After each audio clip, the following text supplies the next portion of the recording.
Okay.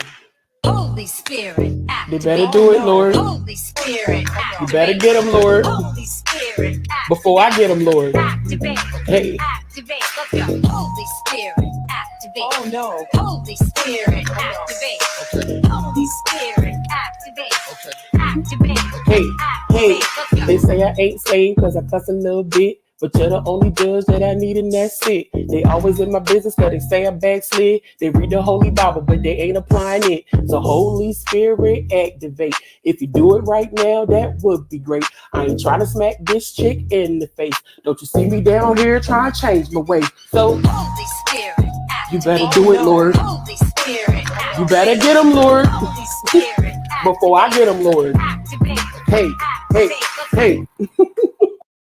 You cannot. Hold on. Okay. Holy Spirit, They activate. better do it, Lord. Holy Spirit, You better get them, Lord. Holy Spirit, Before I get them, Lord. activate. Hey. Activate. Let's go. Holy Spirit, activate. Oh no. Holy Spirit, activate. Okay. Holy Spirit, activate. Okay. Activate. Hey, hey, Let's go. they say I ain't saved cause I cuss a little bit. But you're the only judge that I need and that's it. They always in my business cause they say I backslid. They read the Holy Bible but they ain't applying it. So Holy Spirit activate. If you do it right now, that would be great. I ain't trying to smack this chick in the face.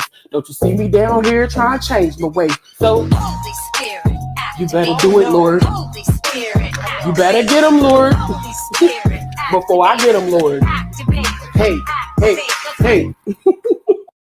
You cannot. Hold on. Okay.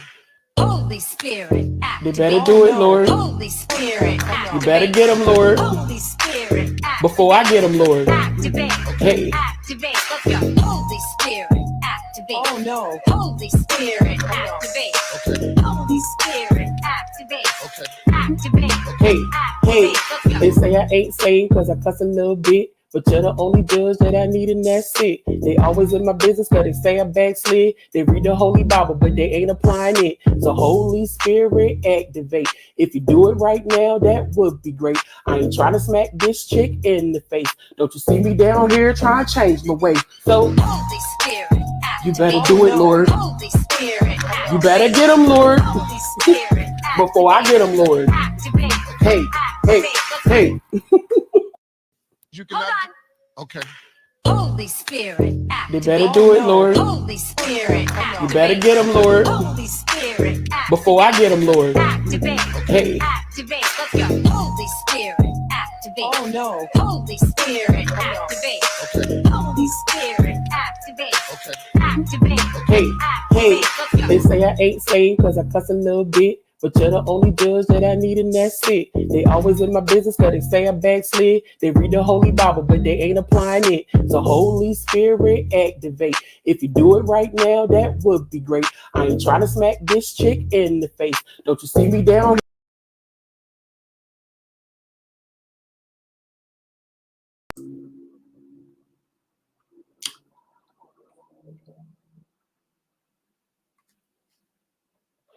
I was coming.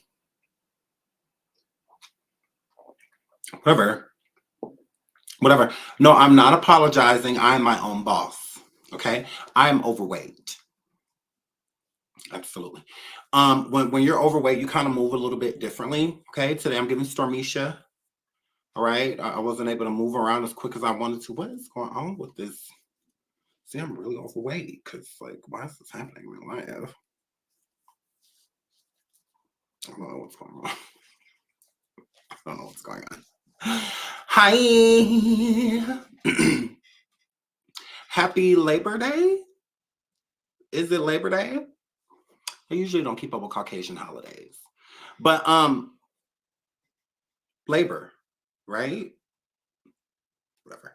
I love you guys. Welcome back to my show, the SeanDavieWay Show. Please hit the like. Please hit the like. Please hit the like. It's a wonderful day in the neighborhood. I got the kids all ready to go back to school. School starts here in September. So their first day is tomorrow. Super excited for them to get out of my house and somebody else feed them. for the day. I'm super excited about that. Wiley's still in jail. Yeah. I mean, could we have asked for a better day? Please hit the like. The title of the show says The Beyonce Problem. Absolutely. Tamar and Saucy Santana, horrible vocals. I was going to write performance, but I didn't have enough characters. Braxton Family, which is their show. We're going to talk about that. And Netta mad at Charles' mom. We don't get into all of that. Okay. Okay. I love you guys. I love you guys. So shout out to Moon Daddy for becoming a member. Yes. We started the book bling yesterday on members only, our book club. We started the book bling by Erica Kennedy yesterday. If you want to know what that's about, go see. Like, I don't know. Go see, like whatever. Shout out to Moon Daddy. Shout out to Alice Bradley for becoming a member as well. And shout out to Unicorn Earths. Absolutely. Shout out to you too. Welcome, welcome, welcome, gang, gang. Let me, pop y'all in. And I'm a girl. Ooh, tell Granny a happy birthday. I love her. Happy birthday, Sarah Lee. Oh my God. I love this is my best friend. So what? And I love her grandmother. Like every time she goes and visits her, she always calls me from there. Tiff is super sweet. I just love her. So shout out to Grandma Sarah Lee. Oh my God, we love you. Happy birthday, Sarah. Girl. Yes, Tiff grandma turned 25 today. Gone, girl. So yeah, shout out to Sarah Lee. Oh my God, we love you, Sarah Lee. Yeah. So shout out to all of y'all in the chat. Hello. I'm just gonna click you guys. This is me saying hello. To all of you guys. I am very popular. As y'all can see, this is my nightmare saying hello to all of y'all at the same time. It absolutely is my nightmare, and I'm a girl. So I'm just gonna click y'all. This is hello.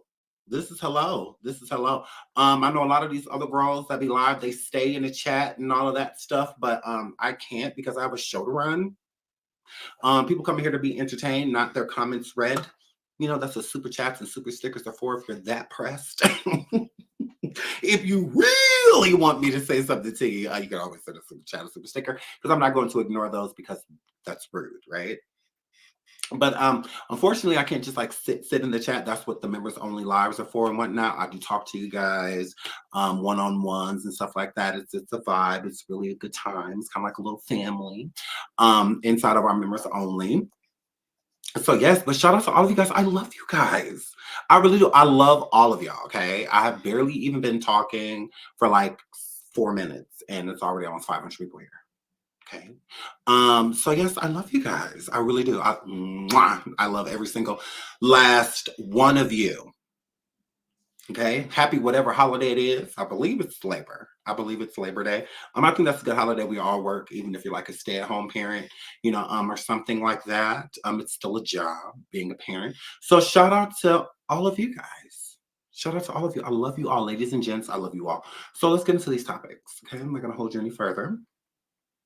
Let's jump right into these topics. Hold on a second. I have them ready. I just have to pull them out. I mean, I hope I have them ready because you know me, still the same OG, but I've been low key. Why is my computer not listening to me? Because you can go away.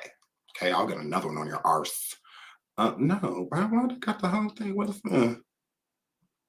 Okay, then what's there? Then what's there? What's there? I feel like we're missing something. Oh, we are. Oh, we are. We're missing.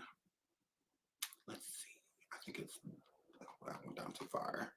I'm sorry, we're missing a topic, and I want to put it up because I don't want to forget to talk about it because that would be annoying. And y'all be like, "You have it in the title, Sean. Why didn't you talk about it?" Where did it go? Oh, did they delete it? Let me find out. Did they delete it, Carl? Or am I just scrolling too fast? Hold on 1 second. Oh no, there it is. Here it is. Okay. Alrighty, now let's go. Let's get into what's first. This is first. Hold on.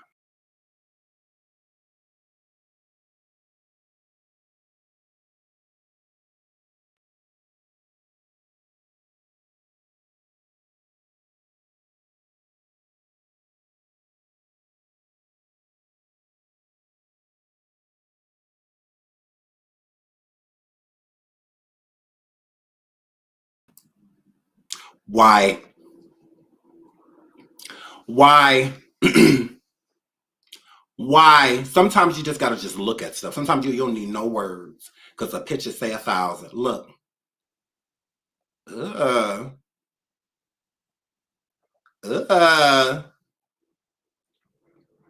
Well, I want to unmute it, but it's his song, and I believe it's copywritten, so I don't want to, because then it'll get rid of the chat. And I know the people in the playback, shout out to the replay gang, they like to watch the chat. So I don't want to play his music because it is copywritten. So that's why, because it is playing in the background of his vocals. Otherwise, I would play it if it was just the band playing in the background and him rapping over it. Then I would play it because that's not copywritten. But the song that's playing in the background is. So y'all look. So Saucy, Santana, and Tamar performed at Pride. You see Saucy Big Backer up here with this protruding thong coming out the back of his arse. And girl, look at him. Saucy, you look a mess, girl. You look a mess up here, tearing up this damn thing. Doosh. Like, girl, you top heavy as hell. Saucy, you look a mess, girl. Imagine getting a BBL just to eat it back. Imagine up here destroying them Jordans. Look how flat they is in the front. Look at Saucy Big Backer. Look, just up there, look at 6 different messes.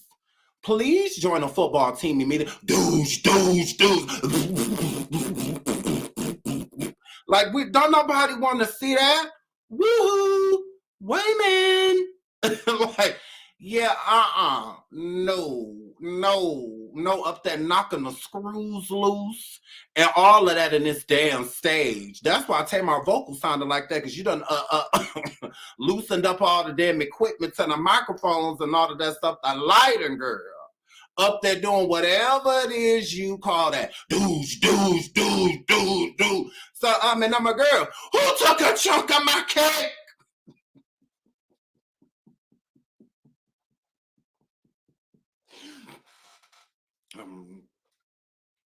Who took a chunk of my cake? Saucy Big Backer, girl. Like, talk about some booty. You mean dookie. Doosh. Like, yo, we're over it. We're over it, girl. Then you getting up there shaped how you shape, top heavy as hell. What size is them paying? 62? Whose is them? Lizzo's? Girl. Oh my God, how does Lizzo look better than you when she started off as a warehouse? Oh my goodness. Girl, you look a mess. You really do. You look so solid. You look so heavy. Where's the small of your back at, bitch? Doosh. Where's the small? Don't BBLs, girl, insinuate the small of the back. And it's this thong for me, though. Y'all see it? Why is it on his back? Oh my God. Ugh. Saucy, I don't want to smash. Saucy, it's not a bad bitch on the stage. I promise you. I know in your mind you up there giving Carisha the same color as JT, but up there giving Carisha, girl. I know. Just know that that's not what it's giving. It's a big girl on this stage. That is a linebacker up here throwing it in a circle. It's what that word, a quarterback giving. Doosh.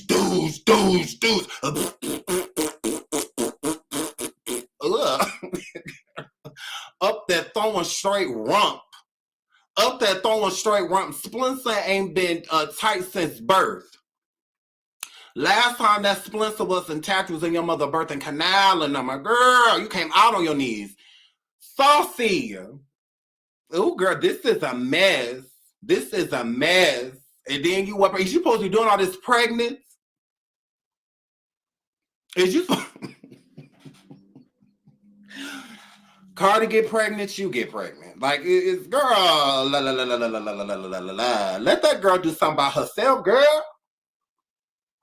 Cardi just had on a little piece of the same outfit, but she had her stomach all the way. She had her stomach all the way. To be up there, to be shaped like this, saying that you done had 2 BBLs. You cannot keep pushing churches and Waffle House and the quarter pounders at McDonald's, chicken nuggets and all that stuff. You can't keep pushing that to the back, oxtails and crab balls and all of that. You too solid for all of this. You too solid, a saucy big backer, girl. That is a lot. Ugh. And then you always want to turn around and try to throw, because you don't have clappers. Those are car doors, bitch. Those are car doors, like literally. So it's giving pulled up to the scene with the ceiling missing. Pull up with the doors open, girl. Saucy, you Buick back, Tahoe back, the Silverado back, all that back. Have literally, like, imagine Transformers. Look a bumblebee. Look, up here giving Decepticon. And girl, Decepticon back. Up there demolishing them Jordans. Them is for basketball. Yes. Them is for basketballs. Oh my God. You can't even dribble not with them nails. How you gonna dribble one? You up there with Jordans on. Them is not a fashion statement when you shape like that. Like, girl, how is Lizzo giving snatched and you're giving big back? Like, pick a team and stay on it. Pick a team and say, I ain't never been this gay. Now, I done twerked and stuff before because Now, I done did all of that before, but it's boxers back there. And that's on period. Boxer briefs, and that's on period, girl. I couldn't imagine twerking with a thong on. Gross. Oh my God, the aroma that must be in the air to sit down and stand up when is atrocious. It's on a whole nother level. Up here with them bag lady Jordans on. Destroying them Jordans, destroying them foes. Ooh, girl, that flatten up that the first flip flop.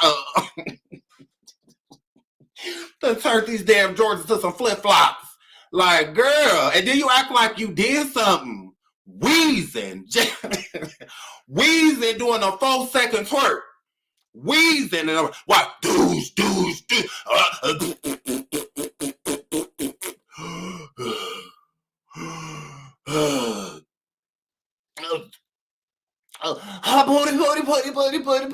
I know how soon you can stop. You stop.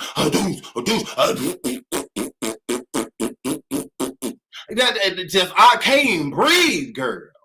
Look at him. Look, girl. Act like he did something. What did you do?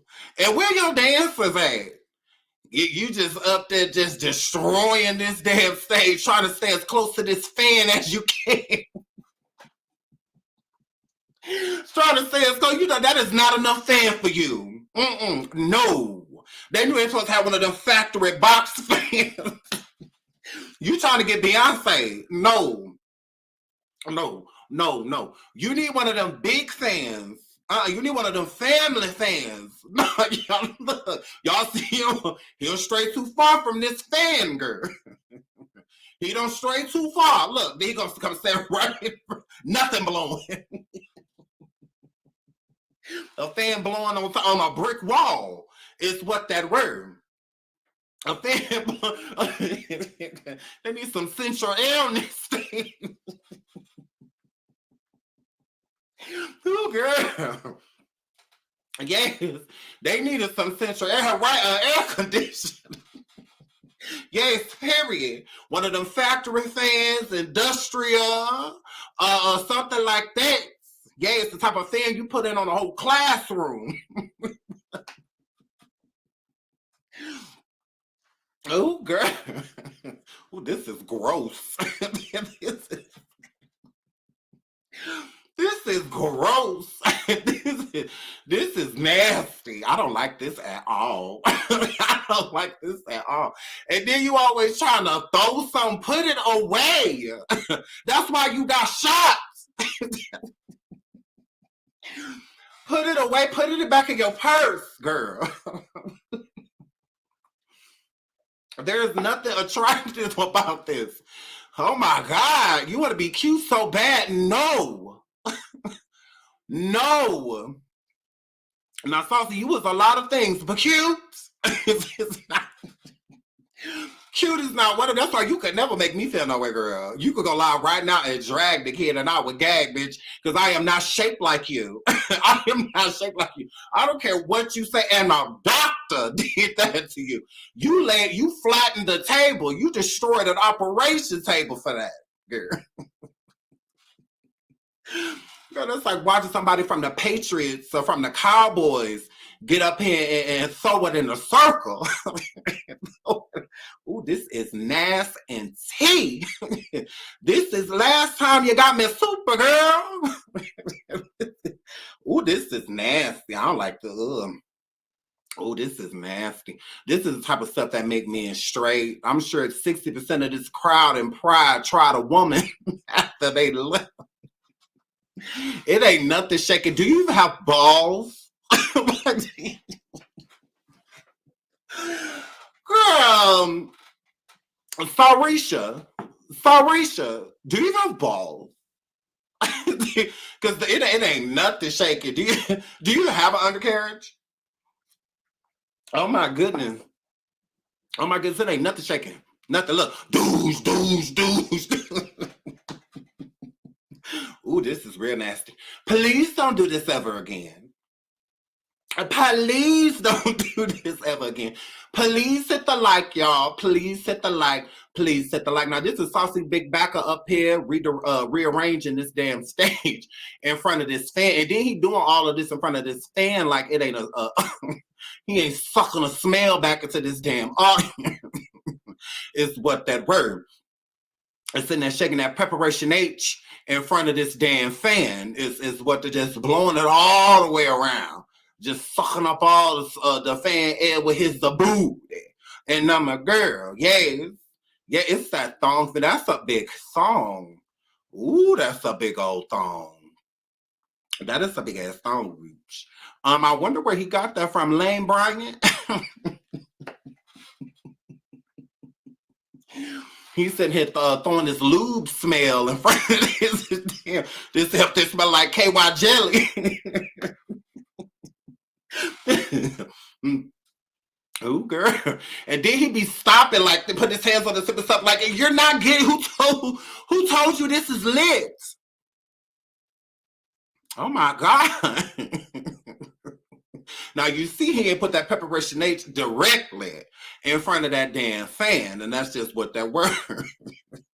And that's just what that word. Oh, look at that back. Look at that back, girl.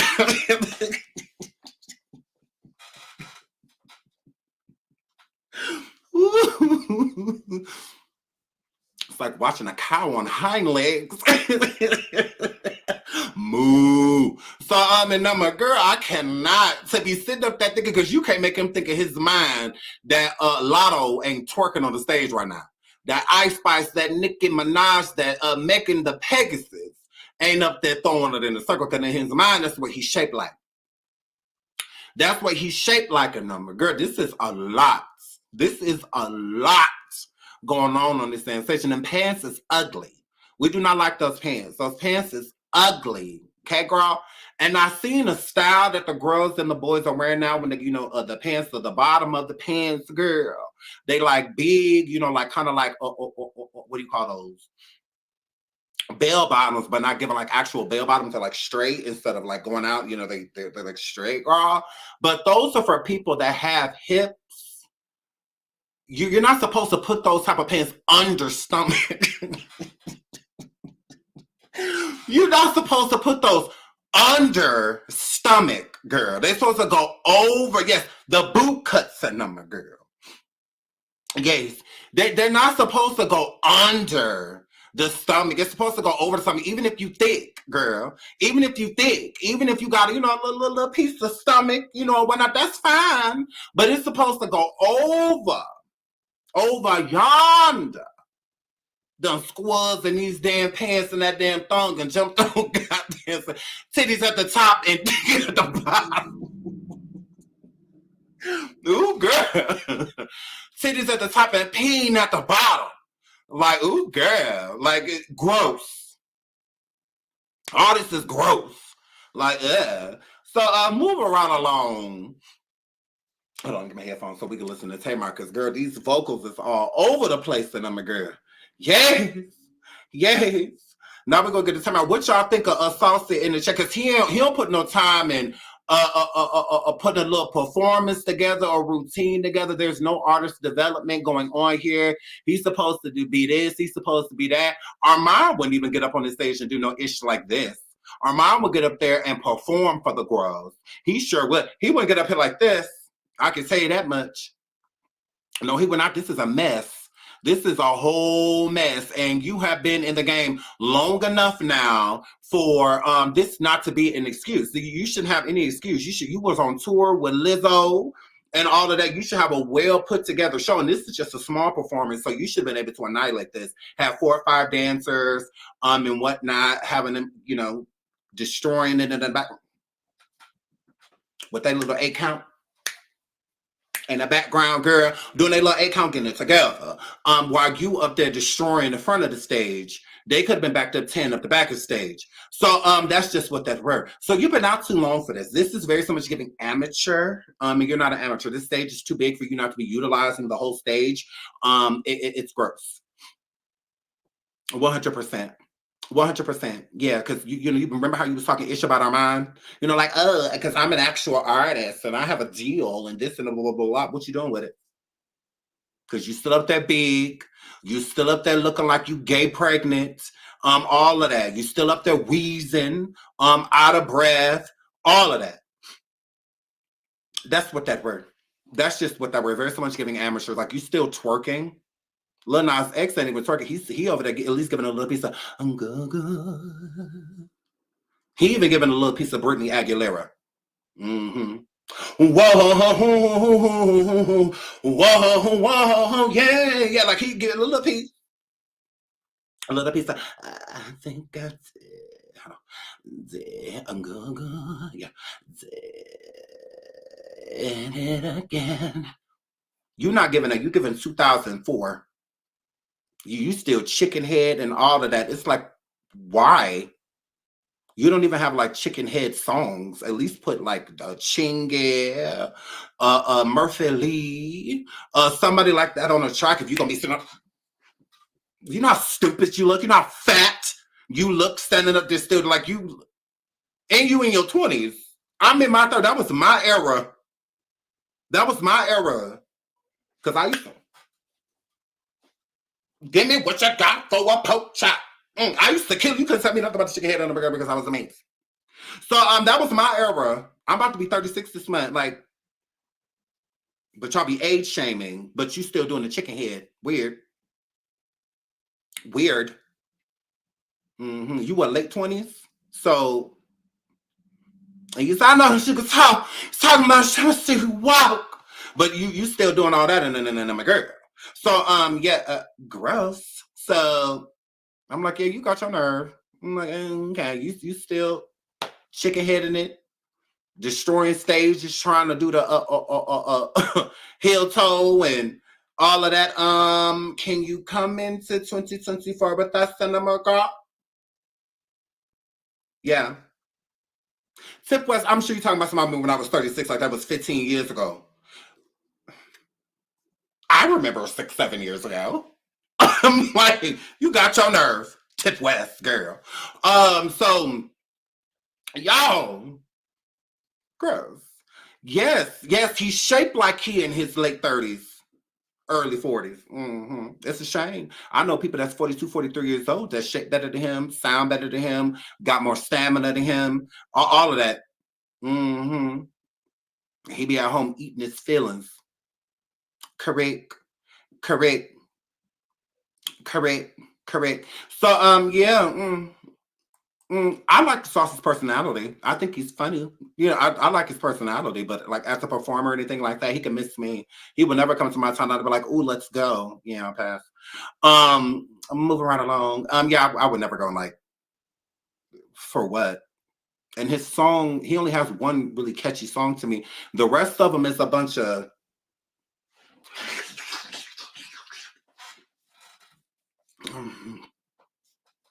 everything else is just gay prostitution. Yeah, I'll pass. I really can't with a dude on a track like he got a Vaj, like he has fallopian tubes and stuff like that. I just can't get down with it. I would rather listen to the people that do. I would rather listen to the Nickys and the Cardis and the Megans and the people like that can reproduce, and so, the ones that can talk about baby daddies and stuff like that because they should be actually dealing with them. But somebody that needs is the darkest thing on their body, I just can't. I just can't. I told him I'm like, hug baby mama. It's like, don't nobody want you. Excuse me? See all this back? Yeah, ain't no nigga outside arguing with his baby mama. Everything about you gives DL. Everything about you gives on the down low. Correct. Everything about you gives, this is Mr. Biggs. Yes. How you doing, Mr. Biggs? That's what it's given. Yes. Yes. Saucy telling me that you're sleeping with another woman. That's don't none of this give in the public. No. You not laying on nobody. Ain't no dude sitting there, they parking lot pimping, when you laying there on their chest and stuff and they got their arms around you and it's not giving that nigga back too big. So it's not giving any of that.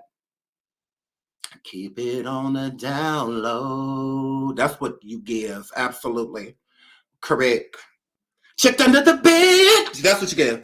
He looked at the closet. The closet is what you give. Keep it in the closet. So yeah. Hair flip. Yes. You're definitely up there giving on this stage. I'll show you how to get on the stage and twerk. Instead of go down a slide, I'll show you how to get on the stage and twerk. That is exactly what you are giving. Open your mouth. Open your mouth. That is what you are giving. Correct. Yes. So I need you to stop acting like you being a Victoria's Secret with Carisha and y'all being the same out. No, you over there by the lotions and the slippers, and she over there by the lingerie. Absolutely, this is not Dress Barn.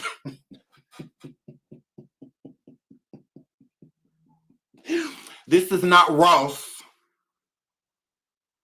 You got your damn nerve. You just stop acting like the only thing you ain't getting out of there is perfume and Victoria's Secret, girl, because you telling the secret. Your back is telling the secret. Try to act like that damn thong came from Temu. All that damn fabric it took to make that.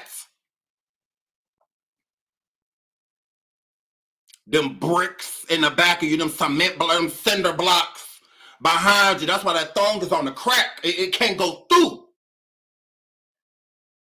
2 BBLs in. That's why that thong sitting up there, how it's sitting up there, how the thing sitting how it sit.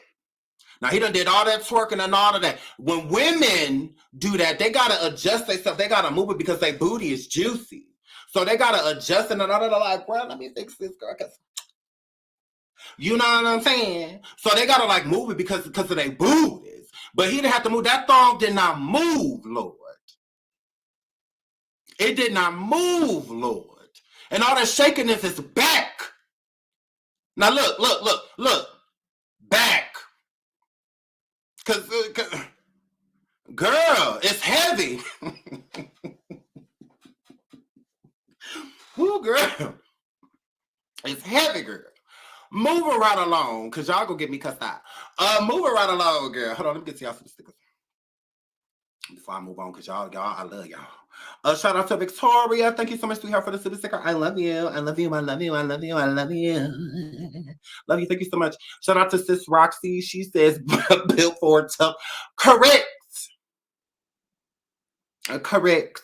Thank you so much for being a member for over 30 months, sweetheart. Shout out to Deshaun. Deshaun says, LOL. Thank you so much for the super sticker, Deshaun. And for the second super sticker from Deshaun, it says he's going to need an air conditioner. Correct. Yeah, it's an industrial thing. Thank you so much for the super sticker. Shout out to Megan. She says, Sean, you is making my day. I love you. I love you too. Thanks for being a member for 7 months, and thanks for your continuous support. I love you guys. You know, I try to come live on holidays because I know a lot of y'all don't be doing nothing, and y'all be wanting something to keep y'all, you know, giggling, if you will. So, yeah, y'all, we hear y'all. Let's move into the next person. My computer needs to listen to me, or I'm throwing it away. Or I'm throwing it away, girl. So annoying. Okay, it still doesn't want to listen to me. I don't know why, but alrighty. Oh God. It got a mind of its own. It got a mind of its own. Sorry, guys. Girl just doing what it want to do. It said, F you. I want to do this. Oh, this is so annoying. So annoying. Sorry.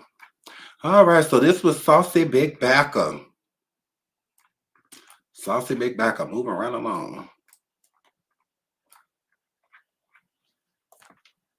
I don't have time. This is crazy. I'm clicking this because I'm over it. I'm over it. I'm throwing this computer in the garbage, I swear to God. I am so throwing this computer away. So throwing it away. But until then, let's get into, is this the one? Oh yeah, it is. Let's get into Tamar.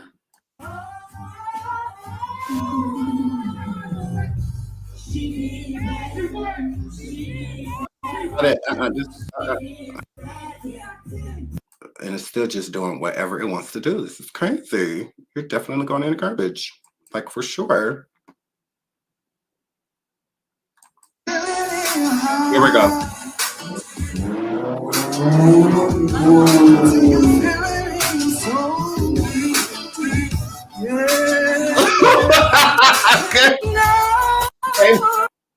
Tamar, what was that? What was, girl? Tamar, what was that? Y'all see that slow tuck drop it down like it's warm?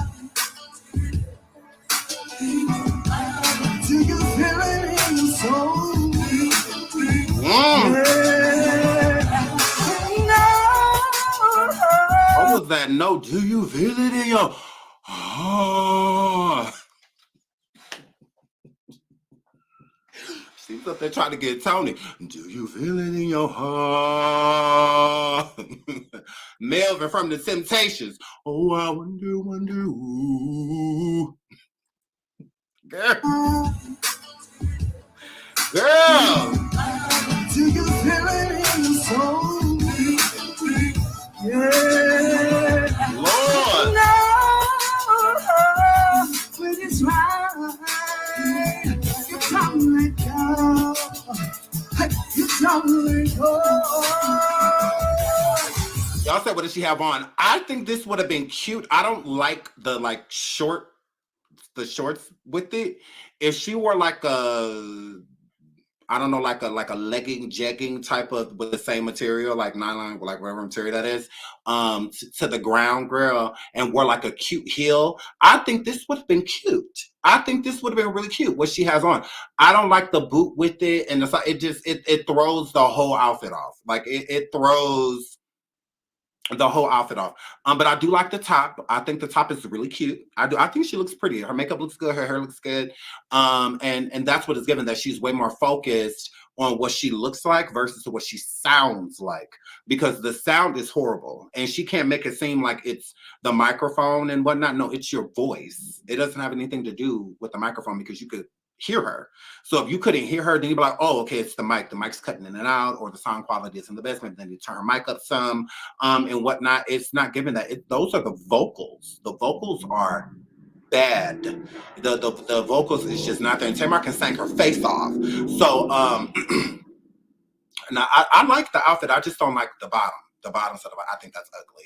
I don't like that. Or maybe she could have wore like a cute heel or something with it, or like a thigh-high boot or something like that. I'm just not feeling the boot with the sock. It just looks, it's I don't like it. It's really the boot and the sock, I think, that throws off the outfit. But overall, I think the outfit is cute. I think she looked really nice. It just yeah, it just wasn't doing what it was supposed to do.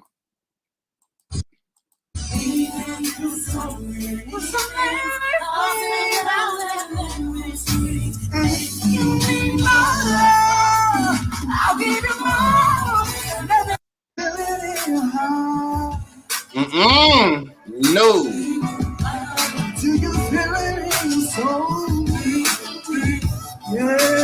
That knee was about to get my girl. I'm gonna just take a hot bath, Tamar.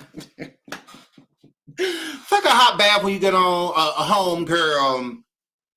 Heating pad to the back of the knee, little piece of Epsom salt inside of the bath, girl, because that knee, it was about to be over. It was about to be over, girl.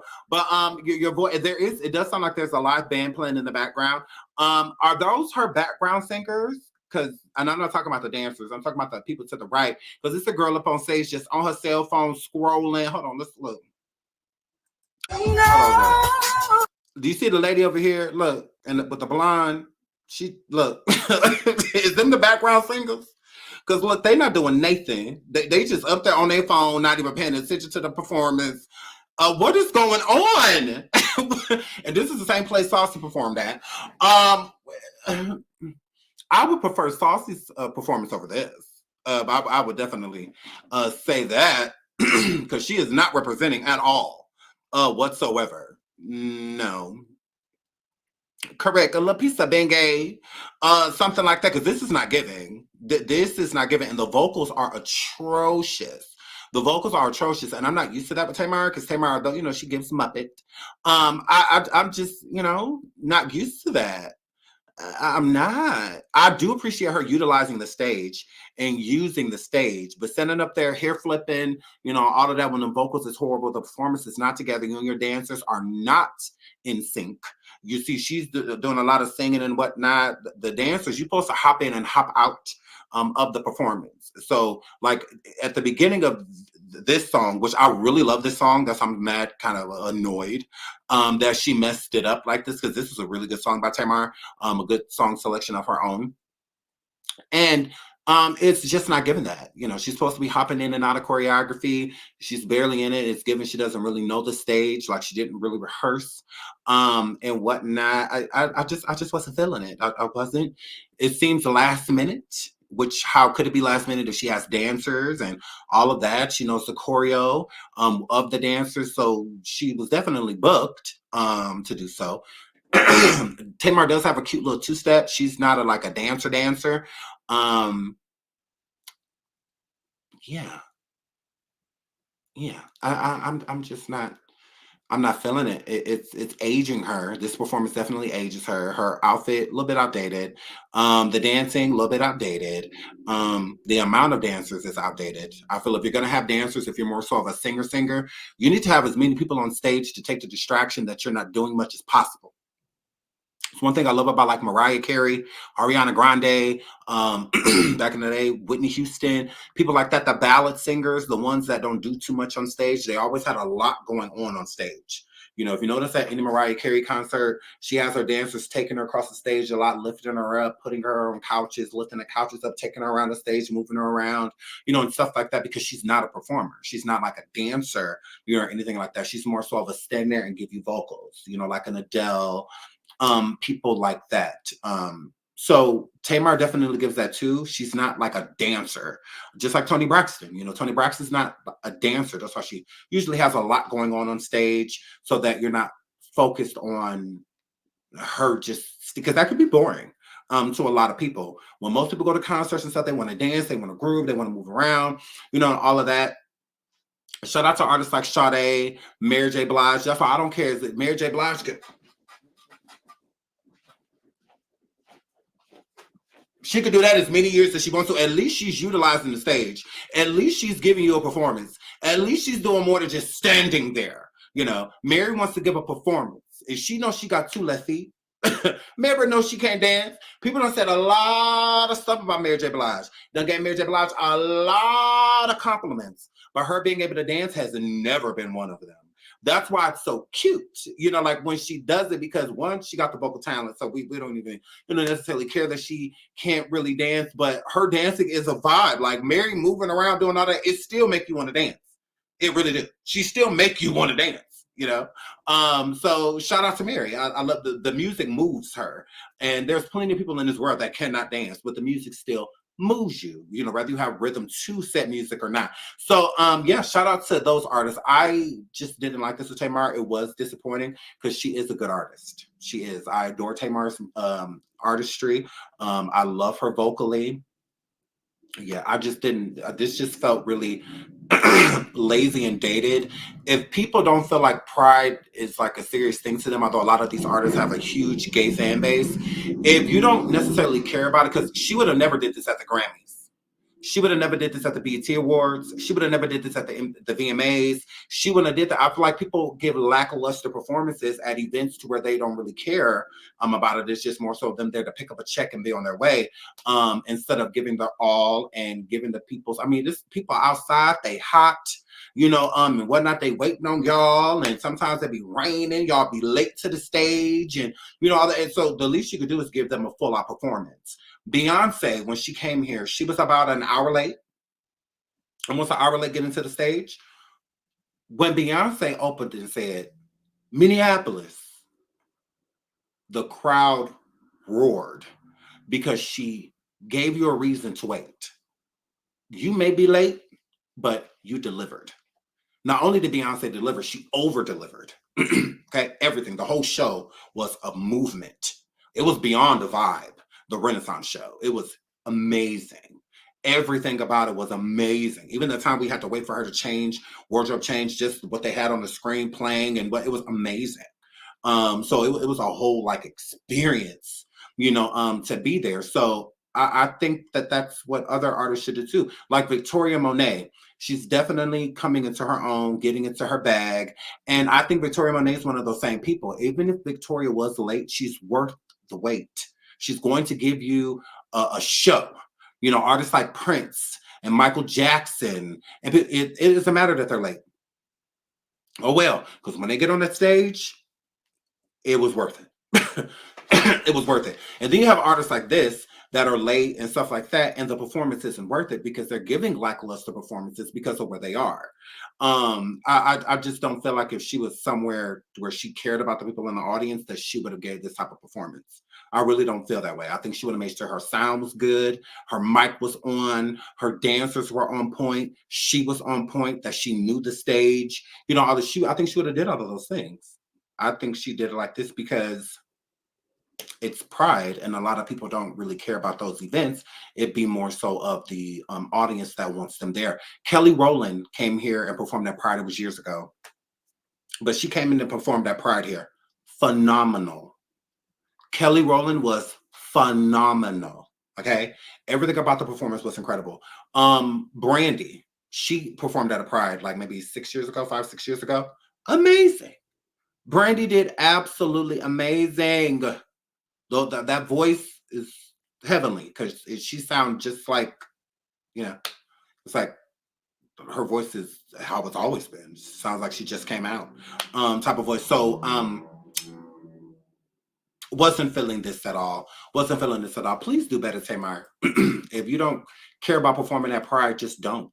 You know, don't have all these people show up and be sitting out there waiting for you. And then when you get there, this is what you do. Like, girl, please. Because y'all ain't getting nobody no refund. So moving right along. We ever talk about Grossback, the Gross sister himself. Now it says, congrats to T.I., his son, the Fly King, the Gnat, the beige Gnat, is expecting a child, a baby mosquito.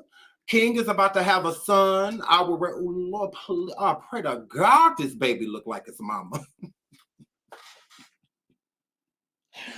Whoever the mama is, because girl, who daughter let King climb on top of them and not take it out? Like, gross. But I pray to God that this baby don't come out looking like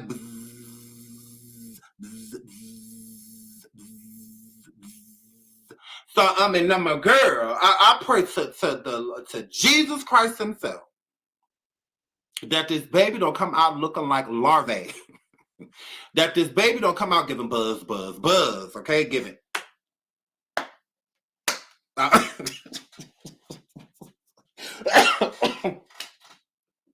Pray to the Lord that this baby don't come out giving gnats. Absolutely. That's what that word. He said, Tip, the Crime Stopper, the footer, said, King is about to have a son. I will raise this child to torture you the way you tortured me. You just have to breed with Tiny. That's all that word. That's all that word.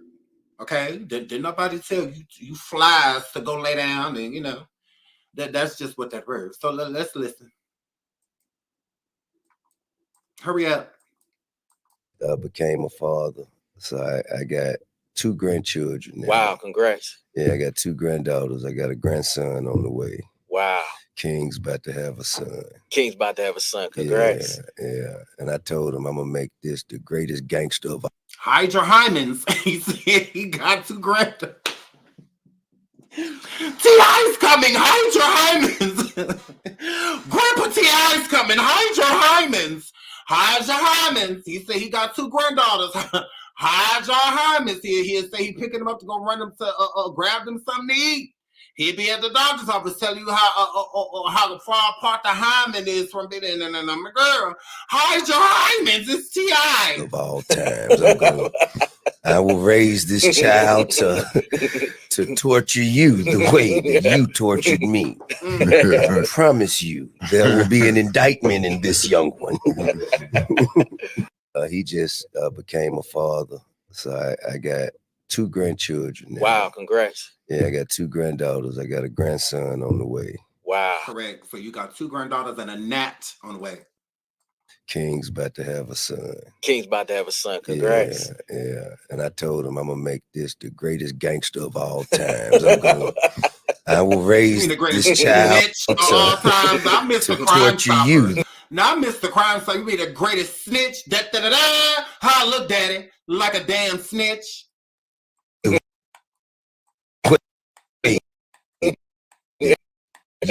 Wow. You tortured me.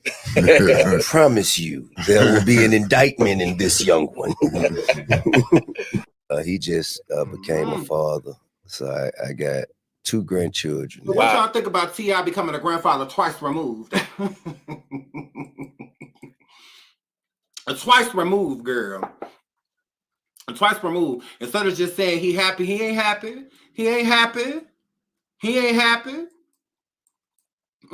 No, he don't want to be no grandparent. It ages him. He's still busy trying to run around here sleeping with females that's old as King and, you know, Domani and, you know, all of them and them. Girl, he ain't happy about that. He not.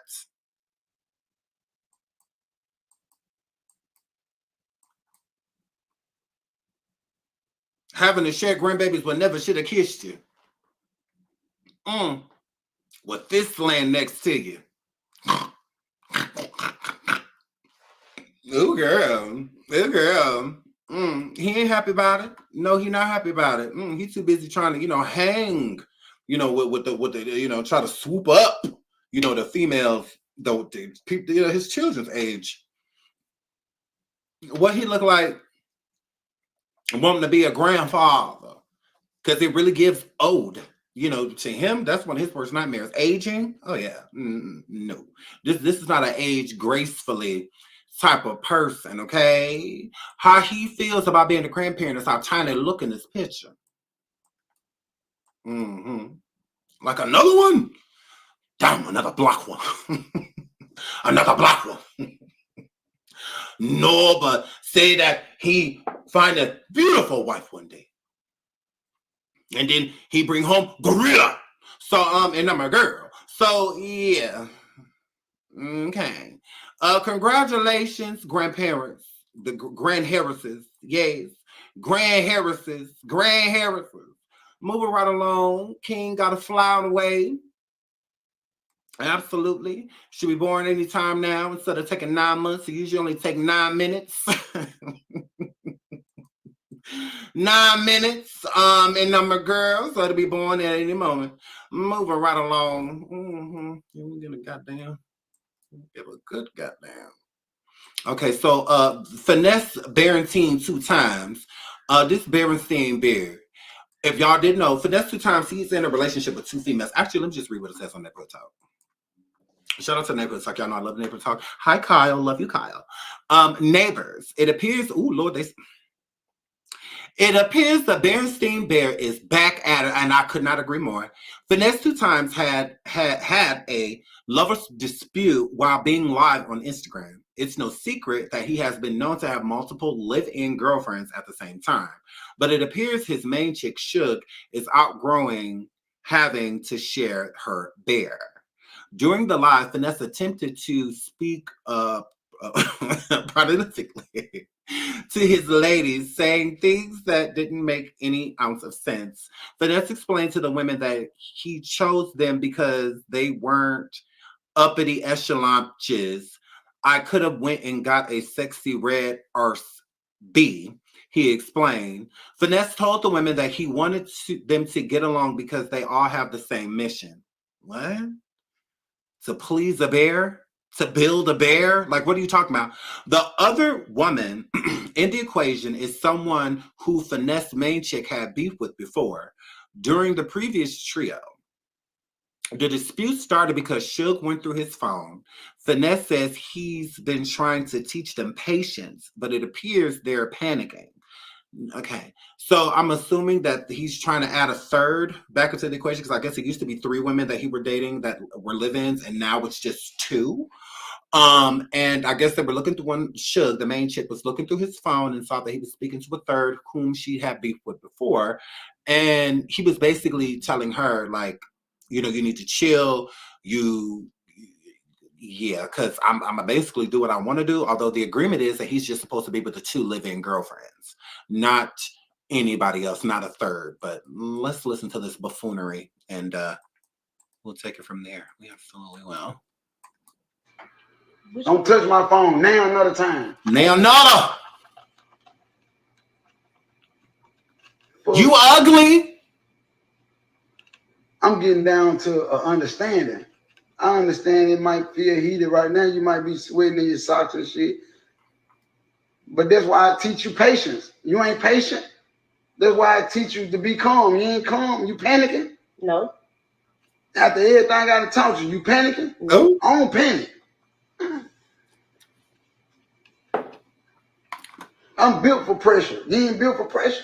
Then why are you telling her to stay out your phone, you fat fucker? Why are you telling her to stay out your phone? If you built for pressure and you ain't panicking, you don't panic, none of that stuff. It sounds like a panic to me. Why would I tell my girl to stay on my phone if I ain't got nothing to worry about? Why most dudes hurry up and grab their phone if they see the girl getting closer and things like that, that's called panicking. You're panicking. You don't want them to see what you don't want them to see, whatever it is. You don't want their eyes laying on it. So what does that mean? That you don't panic? Clearly you do. Okay. So you said you teaching them you're not teaching them patience, wrong P word. You teaching them how to panic is what that's giving. Because why are you worried if they go through your phone or not? But okay. You ain't built for pressure. I was born like that. Right Chopping then. on. So what the fuck you getting scared for? Who? Either one of y'all ass.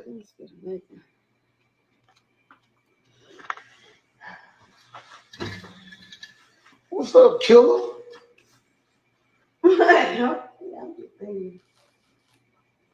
So did you tell her, like, this my bitch, she make me happy, she make me laugh? Did you give her an ultimatum? Like, you finna do this, or Let me say this. I'm finna go get another house? It's a difference between. It's a difference. Over 1,400 in the building. Please hit the like. Please hit the like. Please hit the like. Please. Between an ultimatum and a choice.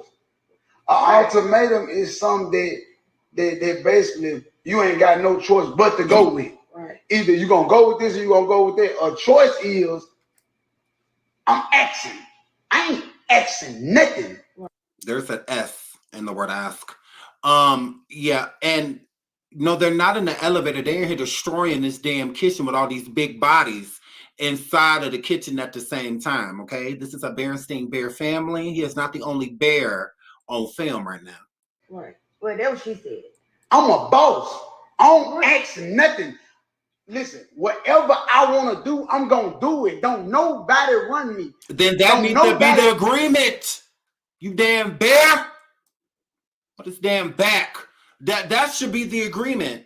The agreement is that you're gonna be in a relationship with these two females that live with you. If you're gonna be talking to other females and trying to bring other females into this harem that you're trying to build, then say that. Tell them that. You keep making it seem like, oh, you my main and you my, we all gonna be together. We da da da da da. Okay, well then you bringing other people into the equation is you not keeping your word. You're not keeping your word, idiot. You're lying to them and you playing in their face by talking to other people. Shouldn't two be enough? You need more? And I see he want other women because the two that he got that as live-ins is built bad.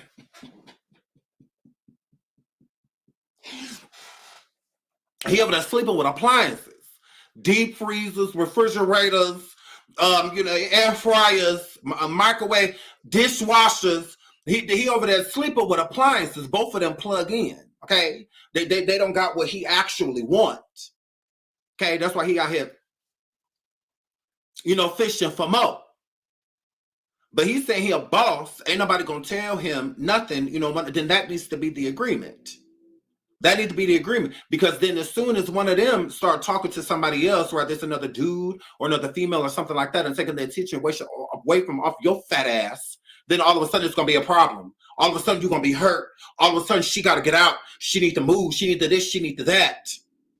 Because you feel more than what you actually are. You built bad. Your back is wide. Your stomach keeps expanding outwardly and upward. Like you literally, like you're not a catch yourself. Like you act like you're that guy. You're not. You're not giving DMX and Belly, and then like that. That's not what you're giving. That's not. But that's your expectation when it comes to women, though.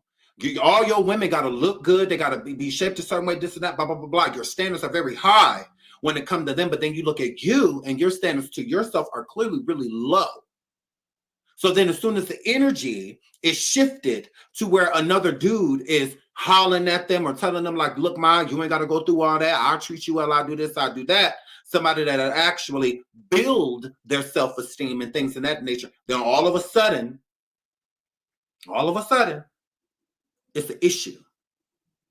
All of a sudden, they got to go. They can't be there no more. I take care of you. I that. Okay, well, they take care of you too. They do. They clearly keep you fed. You don't miss a meal. So they clearly keep you fed, and they keep themselves fed too. Over there making family pots of lasagna, and all of that for three. That's just what that worked. So if you want to do whatever you want to do, then that needs to be the agreement. That's not the agreement. The agreement is you have two living girlfriends, and that's supposed to be it. Done data. Over. But no. You want to play the field too, talking to other females, flirting with other females and all of that stuff. But then again, as soon as the energy is matched, meaning they do the same thing, dude hit them up, they feeding off the attention that he giving them, flirting back with them and all of that stuff, then all of a sudden she a hoe. She a thought. She for the streets. She this, she that. Then what are you? What are you? Don't make something okay for you if it's not going to be okay for everybody. So if you a boss and you're going to do what you want to do, then tell them hoes to get out. Get out. Because both of their self-esteem, they have little to no self-esteem. Because to sit there and share a nigga that look like you, I mean, and your money ain't even long. So, and we done seen your P-tapes on Twitter. If y'all haven't been on Twitter, yeah, it's nothing to call home and tell the homegirls. It's nothing to be like, ooh, girl, finesse hit it and that. No. Mm-mm. No. It's like, that's what it's giving. It's giving fakes it. Mm-hmm. Yes. It's giving the people that, oh yeah, do a finesse, oh yeah, put it right there, oh yeah, do it like that, oh yeah. Yeah, but they really just like, oh nigga, hurry up. Again, like, oh God. Hurry up. So yeah, it's what it's really giving. So yeah, we're gonna need you to chill out. Like, it's like literally you over there shaped like a straight saucy Santana with no ass. Booty just smeared up your back. But you just, and then you got the nerve to be putting that cauldron you call a belly on top of people. How to die on top of me. Nigga. No fat nigga telling me what he ain't eating. Girl. You want to do what you want to do? Just put them out. Just say, okay, it's a wrap. To tell me what I'm going to do in my house, in the streets, in my cars, on the low, with whatever that I want to do. Everybody got the same mission. So why not share the same thoughts, the same ideas, the same... Why What not? is the mission? See, that's why you're so slow. Because the mission would technically be to please you, right? Isn't that the mission? Isn't that the mission? If he's in a relationship with two women, they both live with him, and he's saying we all got the same mission. So what is the mission? Everybody's mission in here is to make sure that you... Is to make sure that you come? Is that the mission? And then feed your after? What do you mean everybody got the same mission? You're the only one in the house bringing in money, and not a lot. That's why you only got one stack in your hand. If you got to keep showing money, you ain't got it. Because other things can speak. I see Drake do a lot of things, but I don't see him online playing with no money. Him sitting in his Rolls Royce and, you know, in his mansions, plural, and all of that, that shows it enough. Standing in a room that's acres, you know, and whatnot. He ain't got to show no money. He doesn't have to do any of that. It speaks for itself. I don't even see the Predator Diddy do a lot of stuff, but he don't show money. He don't have to. You getting into a private jet and all of that belong to you. Speaks for itself. But you standing here with wood cabinets inside of a kitchen talking about my money, my house, my man, this is my mansion. You know, all of this stuff, that ain't no mansion. It's an efficiency. And then he only bring up stuff like this. Men like him only bring up things like this when they feel like they're losing control. So to regain control, don't you forget that I fit the bill. Although, isn't that the agreement? We live it with your fat arse and you take care of us and all of that stuff. You buy us what we need. And isn't that part of the agreement? And we'll sleep with you on command. Isn't that part of the agreement, in my girl? Or is it not? I'm confused. Because that's their way of gaining control, again, over the women. When they start to have their own thought process and, you know, start to think like, you know what, this ain't right. You know, you shouldn't be doing this. You said that it was going to be like this, but you doing that, da-da-da. Then he want to get defensive. Oh, I can do what I want to do. I'm a boss. I said it's going to be like this. Don't nobody run me, dot. Okay, well, then make that the agreement. Put them out. Because clearly the contract is null and void. Because you just winging it. You're just doing whatever you want to do, but they can't. That's the problem. If they can do whatever they want to do, then what's the problem? The problem is that they can't, because as soon as they try to do something, they got to get out. They got to go find them somewhere else. They got to go stay with the dude that's in their DMs flirting with them. You know, and all of that. Like, yeah, no. You're trying to use money as your power, and you have little of that. You have one hit record that ain't doing nothing on the radio right now, and you let that go to your head and moved into fat chicks. Let's keep going. 2 Rosemary Shanahan. Now, Shallow Hal wants a gal. Don't make me call you and say Shallow Hal wants a gal in your ear. So you can realize who you with. So you can realize why your legs and stuff be over there hurting. Come here, Houdini. Look at here. You got kids, I got kids, she got goals, she been set back in life, she been locked up in and out of jail. Everybody got goals. I came and fuck with y'all because y'all want like the upper echelon bitches. I could have went and got an old sexy red ass bitch. Okay, you said that they weren't upper echelon. So you mean that they was trashy, right?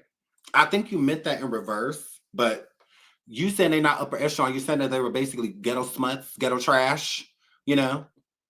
Like, it's because upper echelon means carry themselves well, classy, you know, educated, you know, all types of, you know, dresses well, always looks nice, you know, can take them anywhere, can bring them around anybody. That's upper echelon.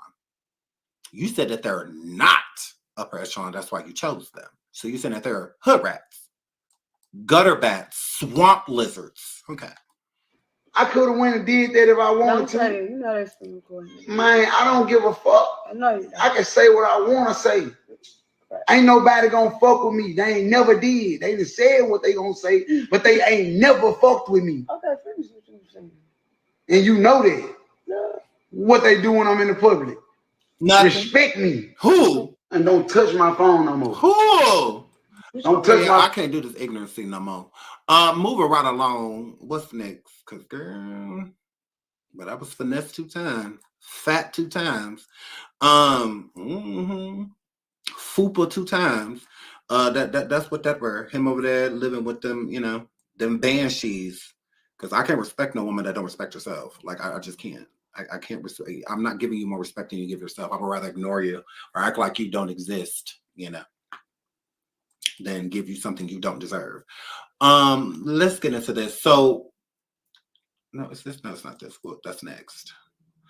Okay, so let's get into Beyonce. So Beyonce shares a photo with Glorilla and Megan the Pegasus. Absolutely. Why Glorilla was there, I don't know. Your guess will be as good as mine. But Beyonce came out. This was part of her release party for her alcohol, her liquor called Sir Davis.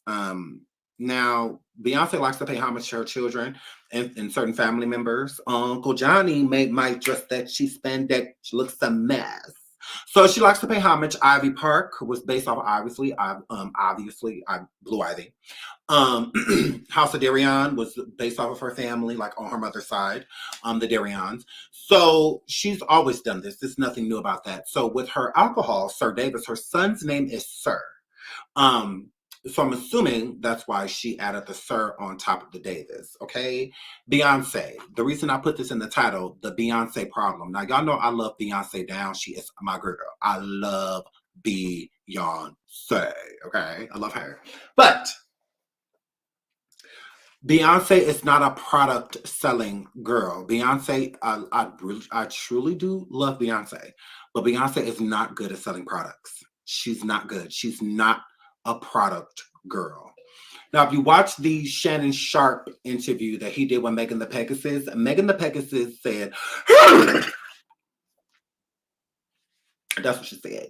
And to translate that, she said that Beyonce told her the next time she seen her that she needed to have her own liquor because she was always basically going around promoting other people's alcohol for free because she's an alcoholic. So Beyonce's like, look at here, alcoholic. The next time I see you, you need to be high off your own supply.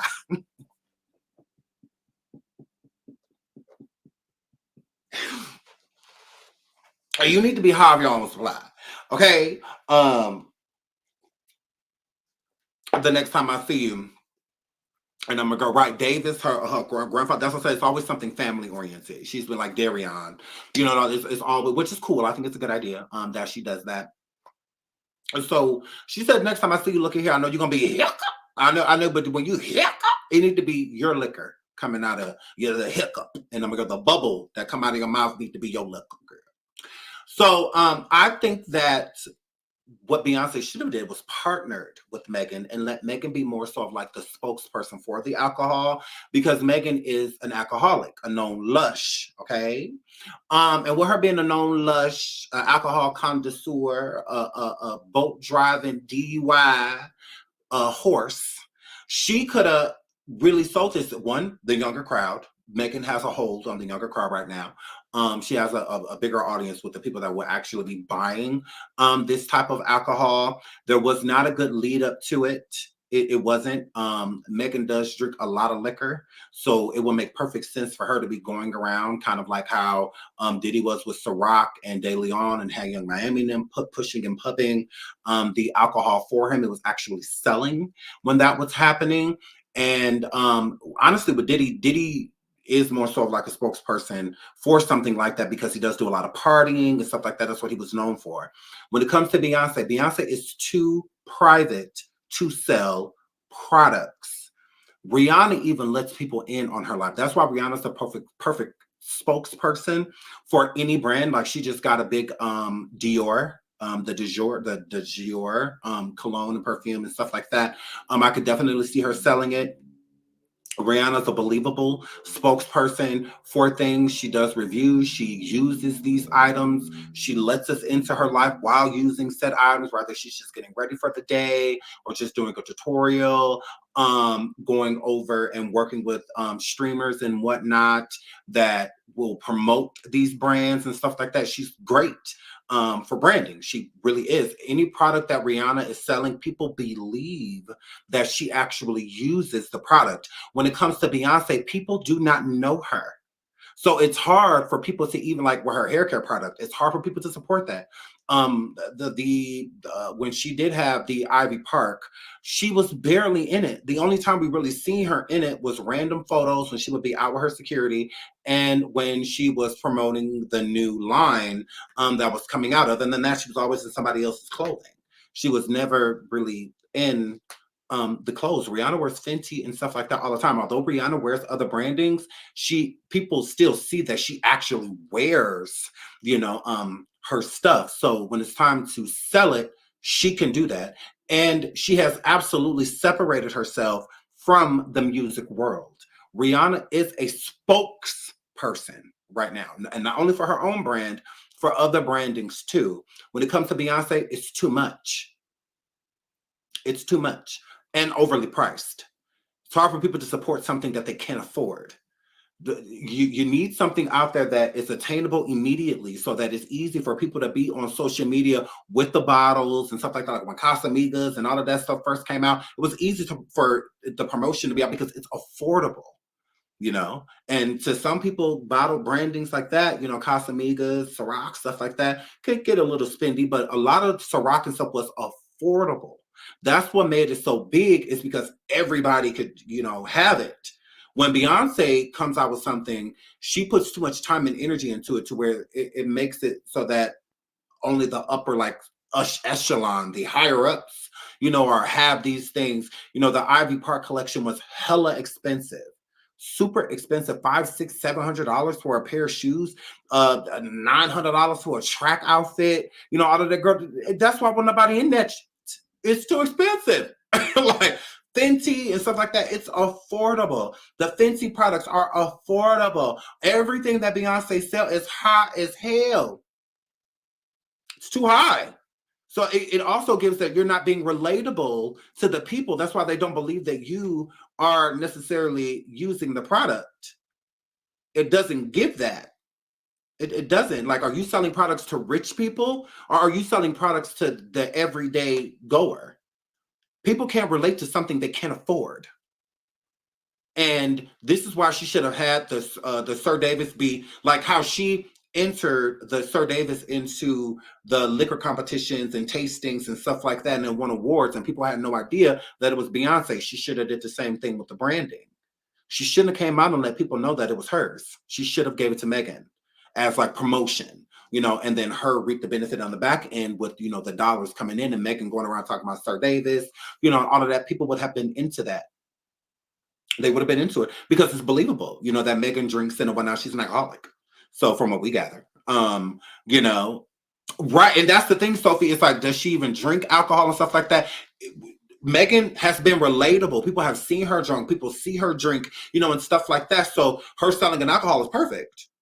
100%. And people will believe that she uses because people know that she drinks. When it comes to Beyonce, she's way too, you know, exclusive, way too hidden away to be relatable. No one can relate. She's not relatable. You have to be relatable in order to sell a product. This is why the bigger brand, like when her and Jay-Z got together and were the brand holders for Cartier. Now, it's understandable that they would be using, you know, because they can afford, you know, these type of diamonds and stuff like that, but it's not going to sell like the diamond price that the Cartier sales didn't triple or quadruple because Jay-Z and Beyonce were the spokespeople for it. No, because they're not marketable. Jay-Z is not relatable, and although he's way more relatable to Beyonce, I will say that Jay-Z is more of an open book than Beyonce. But most people will probably buy a product that he was selling before Beyonce. That's why Jay-Z has had a lot of successful products, even with alcohol and having bars and things like that. But with Beyonce, we don't really know anything about her. She's too quiet. So you can't just keep coming forward with these high, you know, super expensive products expecting us to buy them because we like your music. I'm a fan of Beyonce's music, not a fan of anything else besides, because she don't really do anything else. Besides, you know, music is like the main thing. And I guess she's trying to get into her entrepreneur bag, but you got to be more relatable, sweetie. Like I said, with the Sacred, the hair products, she washed her hair like twice. And then that was pretty much it.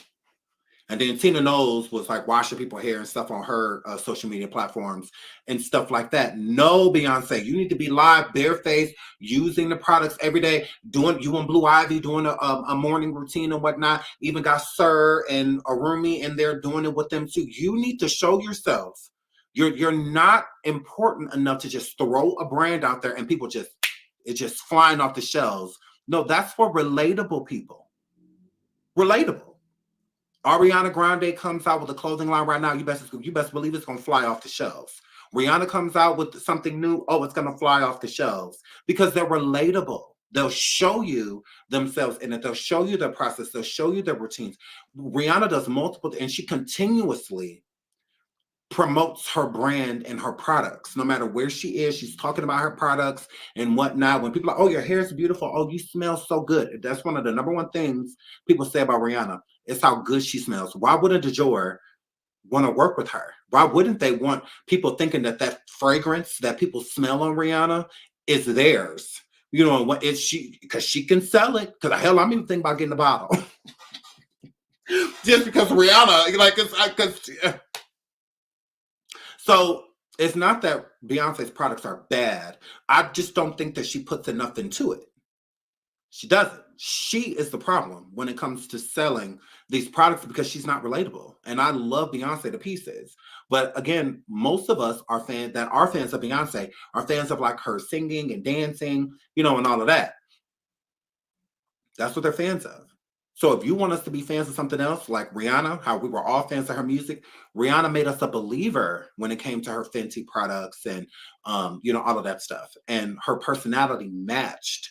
Rihanna's very personable. Rihanna gets out there with the people. She's out there at events and concerts and, you know, and all of that. She's at the beauty gurus events that they're having and all of that stuff. She right there. She got Fenty right there. She's smiling with her product right there. She's relatable. It's like, oh, Rihanna. You know, when you see Beyonce, it's like, oh, Beyonce, because we like rarely ever see you. So And I think that Beyonce just doesn't want to get into the groove. I think she's so used to how back in the day, how you could just slap your name on a product and because it was you and you're standing there with it, or you do a commercial for it, then it just flies off the shelf. This is a world of social media. We live in a world where you have to do more. Yeah, you have to do more. If you wanted to sell, you got to do more. The Renaissance became so huge because it was everywhere.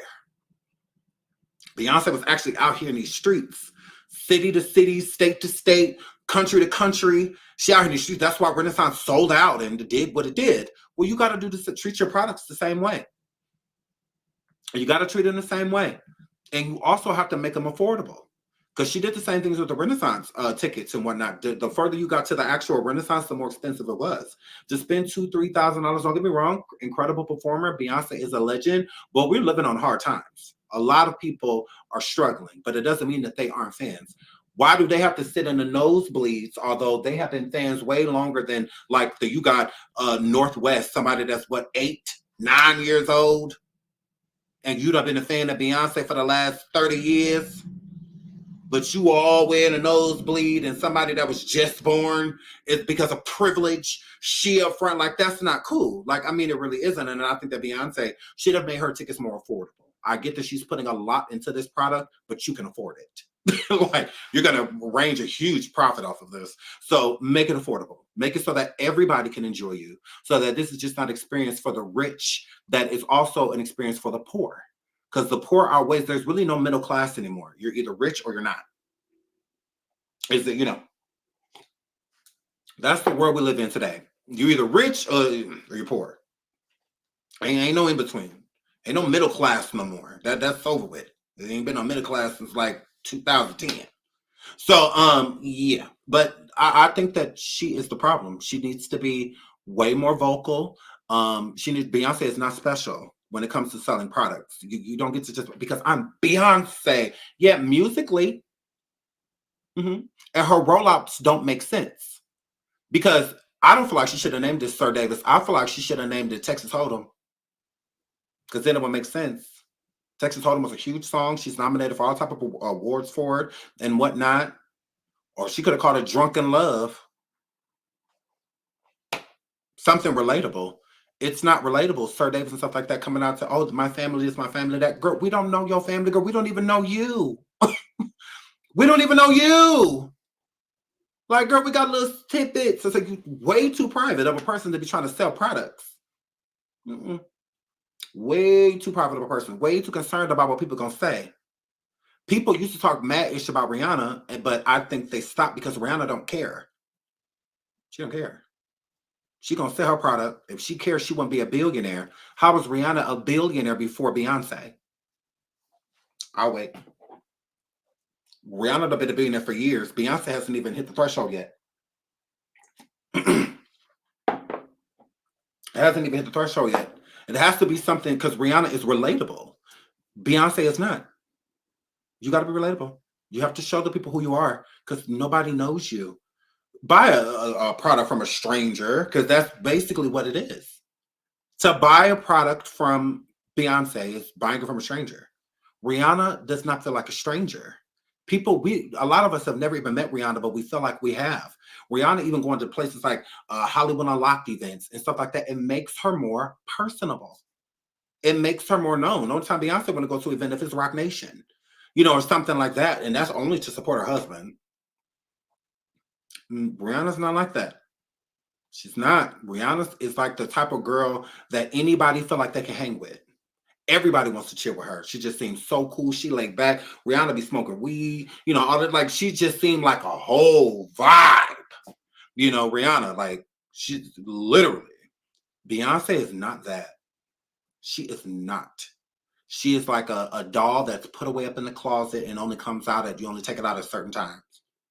Like that. And no one can relate to that. Are we going to relate to Barbie or a Barbie doll that no one's ever seen? Which one's more relatable, the Bratz dolls or Barbie? Which one? So yeah, I believe that Beyonce is the problem, and that's why she can't sell any products, because she feels like her name is enough, and it's not. because she's had too many products not work out. Ivy Park didn't work. It didn't work. House of Debian didn't work. Her perfume didn't work. Y'all remember she came out with a whole perfume after the Renaissance. Please hit the like. Over 1,600 people in the building. Please hit the like. She came out with a whole perfume. It was the shape of the object that she wore in the middle of all of her costumes on the Renaissance tour. Haven't heard anything about it. I mean, is it even selling anymore? Didn't hear anything about it doing well. It's not on the top list of anything. Sacred, the hair care product, is already falling under Fenty and all of that. And then when Rihanna came out with her hair care product, people are like, oh, she's doing that because Beyonce is. No, this is a competition. The hair care industry, skincare industry, all of that is a fierce competition. Everybody got products. Everybody making products. Everybody getting into this game. Everyone is. And the more people come out with certain things, the more you have to be smart and branch out and do it yourself. Restaurants, gas stations, all type of people, department stores, they do it all the time. What's the point of Target when we have Walmart? What is the point of Burger King when we have McDonald's? But there are differences between them all. There are. Target is more, a lot of people like going there because it's more clean and it's neat and, and all of that. But 9 times out of 10, people are going to go to Walmart over Target any day. Most people look at Target as like bougie. And the people that go to Walmart, it's just like everybody goes there. It's affordable. And some people go to Target and feel like Target isn't. That is overpriced. A lot, stuff like that. So Beyonce gives Target and Rihanna gives Walmart. Walmart is a multi-billion-dollar industry. Walmart has way more money than Target. Target will go out of business before Walmart ever would, because Walmart is more affordable. It's more relatable to people. So it's the same thing with McDonald's. McDonald's is cheaper than Burger King, but Burger King will go out of business before McDonald's ever went out of business, okay? McDonald's are everywhere and in every country. You can't say that about Burger King. You can't. You cannot say that at all.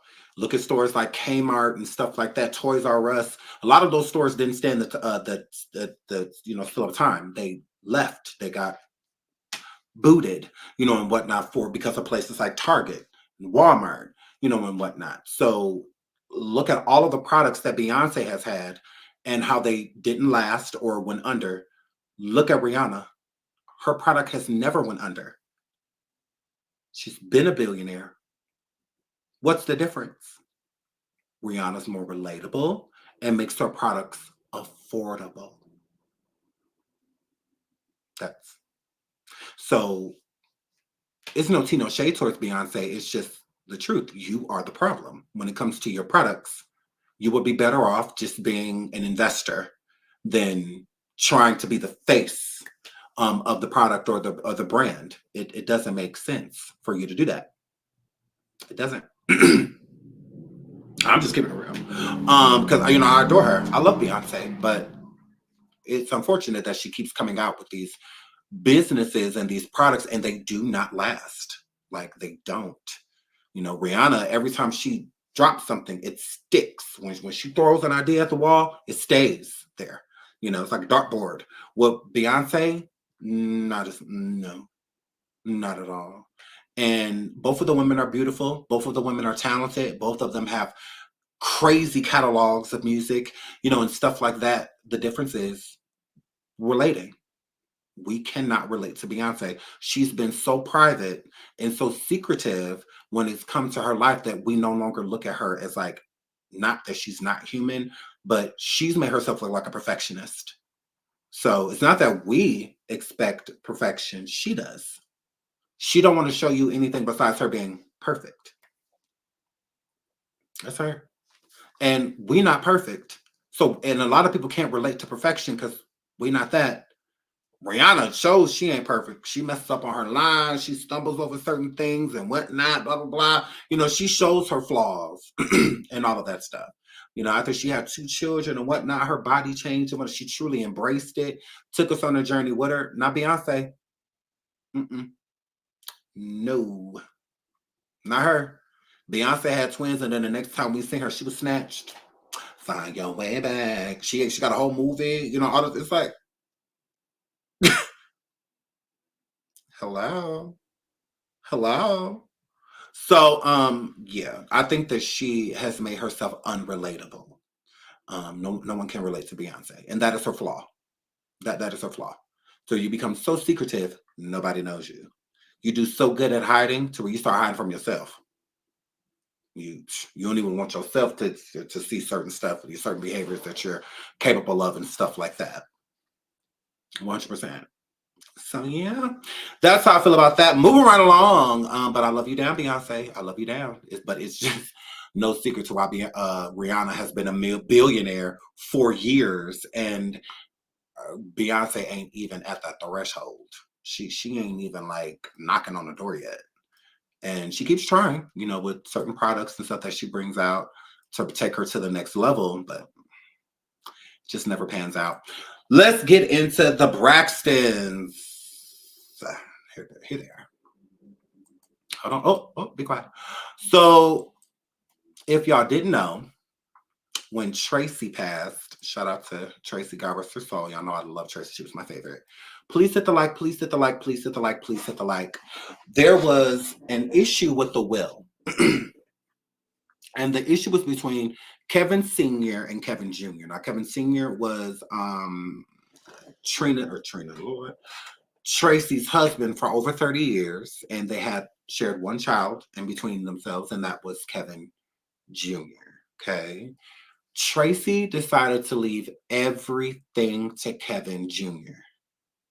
Where her doing that, Kevin Sr. had a problem with that and had a problem with the will, because I feel that obviously the only problem you can have is that he felt entitlement to the will. So not only did Tracy leave Kevin Jr. everything, but she also left him the rights to her image. So anyway, I'm portrayed after this, whether somebody does like a biop on me one day, or, you know, does a biop on the Braxton sisters, or do a show with my footage or putting me in it, you control everything about it, and not just will you reap the benefits off of it financially, you'll reap it all together. So you basically will own not just my estate, but my brand, my branding.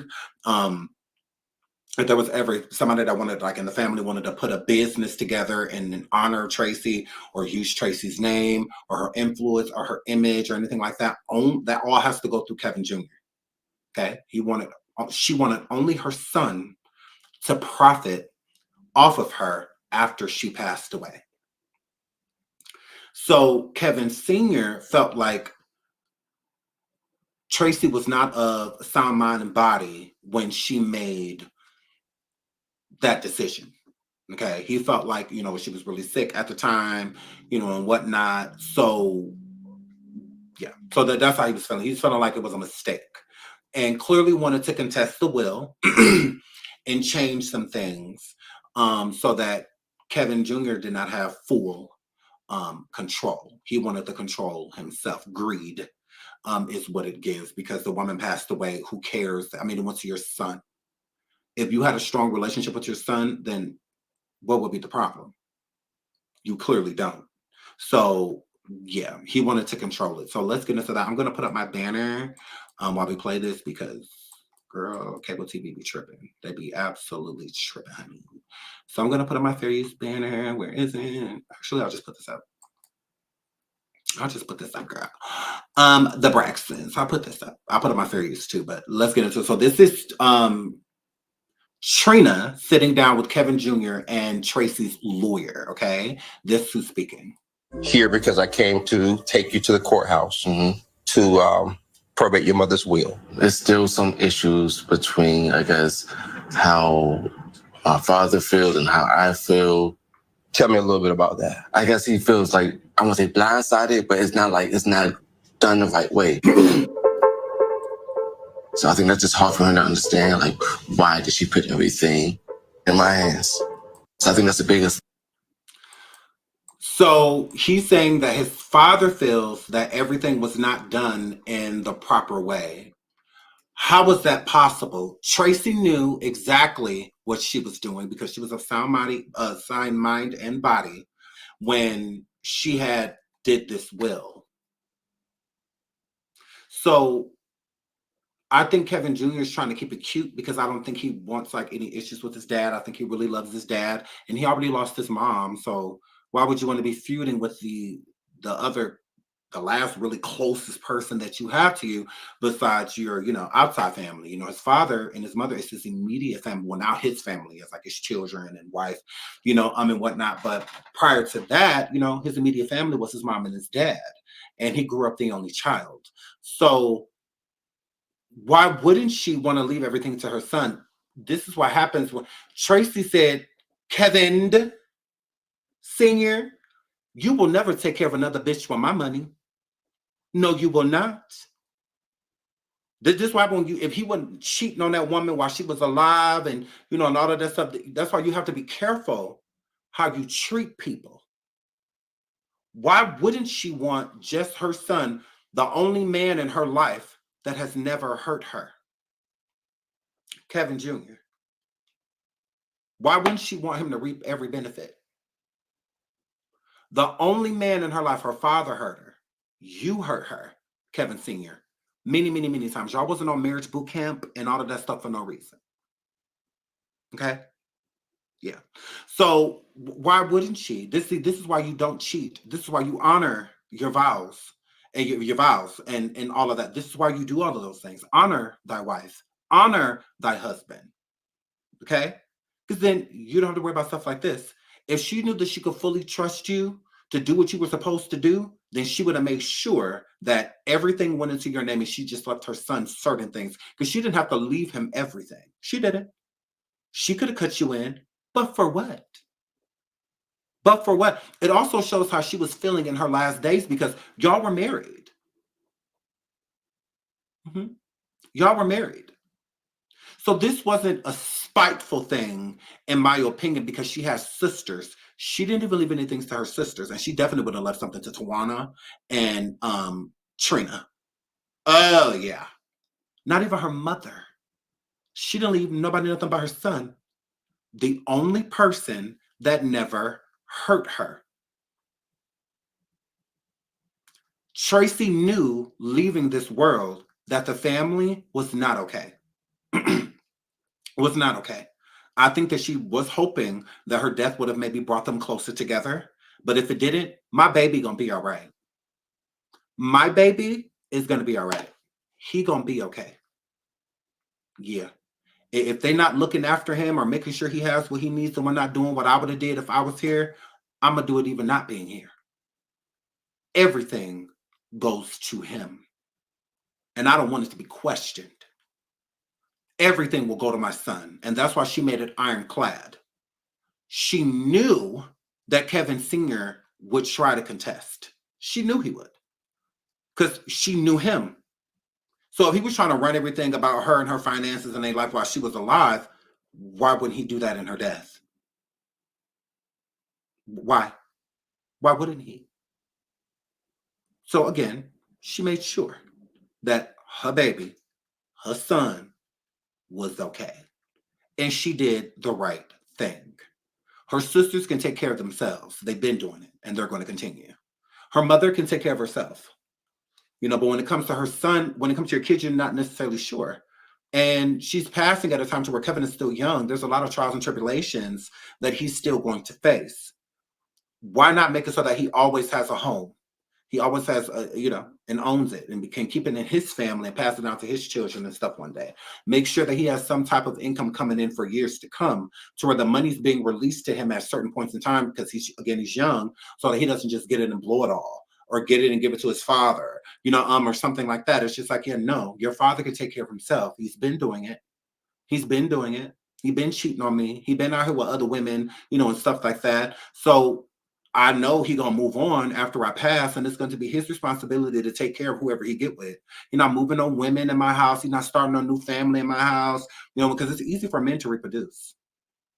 Way easier. When a woman gets to a certain age, she kind of has to watch, conceiving children and when that makes it high risk and all of that. If a 45-year-old, 50-year-old, 60-year-old man gets a 22-year-old pregnant, gets a 30-year-old pregnant, where's the high risk? In that. So at any point in time, he could start a new family whenever he wanted. So why wouldn't she make it so that all of that will be fine? Because you have the right, is to death do us part. Death is about to part us. So with it doing that, go live your life. Go do your thing. I did my duty. I was your wife. I took care of you. All of that. I'm gone. I'm not bound to you past death. Not bound to you past that. Vows don't go past death. That's it. In the eyes of God, the marriage is over. Okay, not a divorce, because in the eyes of God, even if you get divorced, you're still married. In the eyes of God. So I don't understand what's the problem. What's to contest besides the fact that Kevin Sr. is greedy? Why do you feel like you're owed? It would be no different if the shoe was on the other foot. If Kevin Sr. would have left everything to Kevin Jr., what's wrong with that? He didn't have to leave Tracy anything. For what? Like, why? The product of our love, our child, is getting it. We both love our child. We both want what's best for our child. What's the problem? What is the issue besides you're greedy and you want things that you didn't earn? Tracy worked, and she worked hard. The woman did albums. She had a career. She worked, like literally worked, clocked in, type of like, what does she owe you? If anything, you owe her. You're in debt. And to pay that is to make sure that your son and your grandkids are good. And you can't even do that because you feel some type of way because you're not able to control. You're not the executive or the executive or director of the, you can't control that. Are you kidding me? And I'm sure it makes Kevin Jr. feel away. But he don't want to be mad at his dad. I feel you could tell he really doesn't want, probably he loves his dad. But this does cause issues. Why wouldn't it cause issues? But let's keep listening. I'm gonna put my banner back up. Let me put my banner back up. With my banner back up, and I think it's so cute that y'all write in the channel, in the chat, this fair use disclaimer. It does not protect us as YouTubers. It does not. You literally have to put it on the screen so that if it gets reported, that they actually see it. They're not going to go to the chat and be like, "Oh, but they wrote it in the chat." That is so cute, though. I think it's so cute when y'all write that. I think it's cute. This thing that he has. It kind of hurts me. I feel like she was in our right mind. Do you feel as though she was okay at that time? I visited your mother before she began to decline. And a lot of people don't know this, but your mother gave me permission to record her. And I did. So you recorded the whole conversation? Every time. Maybe she believed that somebody was going to, in some way, challenge it. She knew exactly what she was doing. She sure did. So I feel like when Tracy was sick and she was passing away, I do not feel like Kevin Sr. was there for her how he should have been. So even as she was leaving the world, she was seeing signs, that she should make sure that her son is good. If anybody was going to contest that will or challenge it, it was going to be Kevin Sr. Who else? Because none of the sisters are challenging it. The mother, Evelyn, she's not challenging it. Their father, Michael, he's not challenging it. The brother is not challenging it. No one's challenging, that Kevin Jr. gets everything besides Kevin Sr. And that makes me feel like Kevin Sr. was already in a relationship with someone else. Not that he wasn't there and was still kind of like, but when Tracy passed away, no one said anything about Kevin Sr. being in the room. I still have not heard that. I still have not. If my wife was passing away, you're not going to be able to remove me. Her sisters, her mom, her dad, no one's taking me away from her. I'm going to drink in as much as her as I can. No one's keeping me away. No one. And I truly think that although there was probably a lot going on when Tracy passed away, I don't truly feel like the family would have made him leave. I don't feel that way because Tracy, I don't think would have allowed it. if she wanted him to be there. It was about her. It's not about them. It's about Tracy. So if you already out here in these streets and, you know, with somebody else on and off, you come pop in and visit her. I think she knew. And it's like, you know what? I need to, you know, make sure that it is ironclad, because no one needs to take this. No one's taking anything away from my son.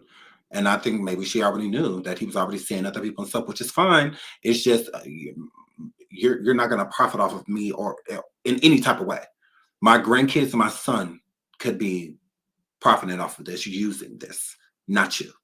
Figure it out. If you can figure out how to cheat and do all of this stuff and be with other people while I'm sitting here taking my last breaths, you can figure everything else out too. Who she wanted to be her executor and who she wanted to control her image, brand, and likeness. Mm-hmm. And that was one person. Me. It was you. Yeah. And your mother was absolutely lucid. Your mom stood in her kitchen and cooked me oxtails. The famous oxtails. And the curry chicken. And Tavius visited Tracy on several occasions when she was, in fact, in her right mind. How do I know? I was there. And the only caveat in there was she wanted to make sure that you were ready. So, Trina says that, you know, I was there, you know, while all of this was going down. And I absolutely believe Trina. I do. It's not too much Trina gonna say that I don't believe. Like, I adore Trina. Like, I love Trina. She was always my second favorite with Tracy. And now that Tracy's gone, obviously Trina's my favorite. I don't think it was like anything that was truly like going on that made Tracy not want Kevin Sr. to be the executor. I think she didn't want Kevin Sr. to be the executor because she wanted to make sure her son did what he wanted to do with what she was leaving behind for him. Okay. And I think she wanted to protect him to make sure that he didn't get too much at once, because when you get too much at once, you do too much. More money, more problems, right? So making sure that it's spread out in a way to where he is ready, you know, to have whatever, so whether it's insurance policies or, you know, money that was, you know, that just she had been put away or whatever. I think that she wanted Kevin Jr. to be the executor of it so that he could do what he wanted to do with the money. If Kevin Sr. is the director or the executor of over the will, then it's his word. It's what he say go. You get to have this, you get to do that, you get to this, you get to that. Is how I feel it was. And then it also makes it a little easier so that there's not drama with what's going on. So, case in point, if Kevin Sr. was the executor, he could have stopped filming. He could have stopped the filming process and all of that. She wanted it left with her home, her family, the Braxtons. And Kevin Jr., at the end of the day, is a Braxton. That is my blood, half, you know, you take two, you know, to create. But at the end of the day, she wanted to keep it with the family. So leaving everything to Kevin is leaving everything to, you know, the Braxtons, you know, the my family. You know, her family got her to where she got to, not Kevin Sr. Okay? They had to bring her up to the point where he could ever meet her one day, Kevin Sr. So she wanted to make sure it stayed with her day ones, her literal family.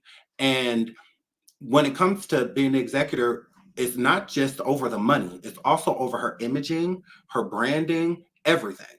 So he could have stopped all of this if Kevin Sr. wanted to, being the executor. He could have said, no, I don't want anything of Tracy's likeliness on any type of film or anything like that. Remove it, edit it out. I don't want the family speaking of her. You know, he could do all of that.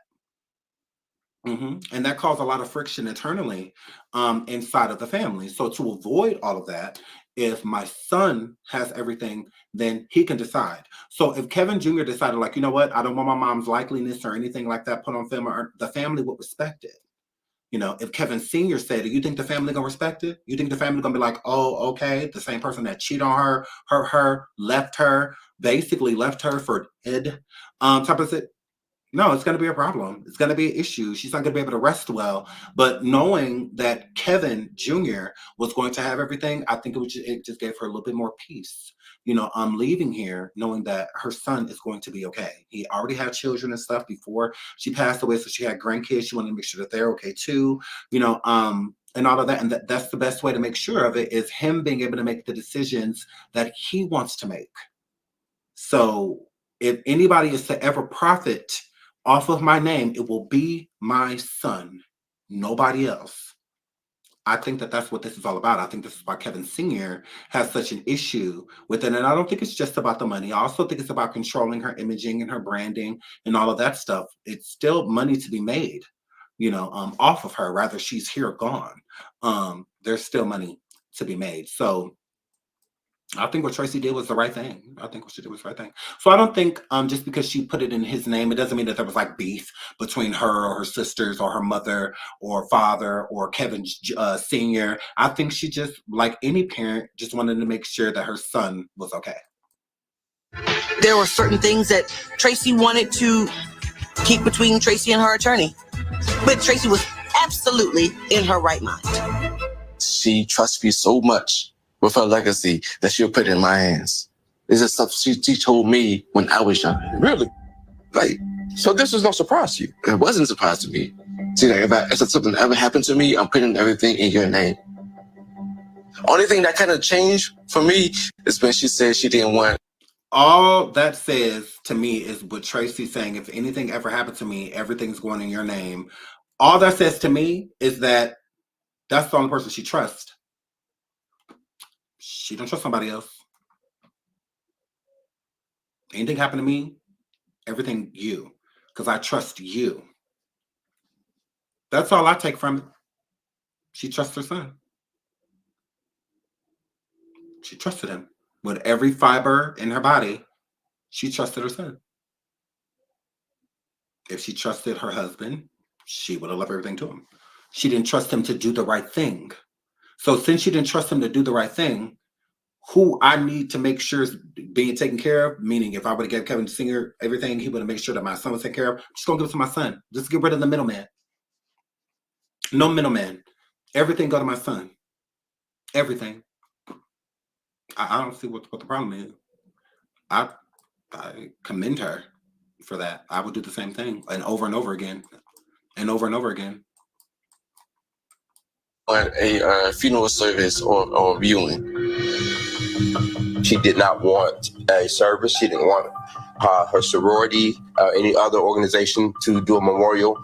Not because she didn't love them, but she said, I don't want people to have to grieve that hard looking down on me. The people I love, I want them to be able to go celebrate. Because you know your mom was down for a party. My father, you know, me being married, I can understand where it's kind of a difficulty, but I got born into this family. You got married into this family. And there you go. I mean, what better way of putting it than how Kevin Jr. just put it? Kevin Sr. was married into the family. Kevin Jr. was born into it, and blood will always be thicker than water. Tracy and Kevin Sr. share no blood. Therefore lies no responsibility. When you are blood connected to somebody, whether you want it or not, we still feel, obligated to look out for people that we share the same blood as. We do. So she wanted to keep her everything, her legacy, to her blood, not him, because he could do anything. Who knows what he'll do? She'll be gone. There'll be no way of stopping him, changing. It's a wrap. No, when you're gone, you're gone. So again, what better way to put it? He was born into the family. Kevin Sr. was married into it. So we have two different roles, and it will always be two different roles. I'm part of the legacy. You were married into it. I was born into the legacy. You're just married. Yeah, 100%.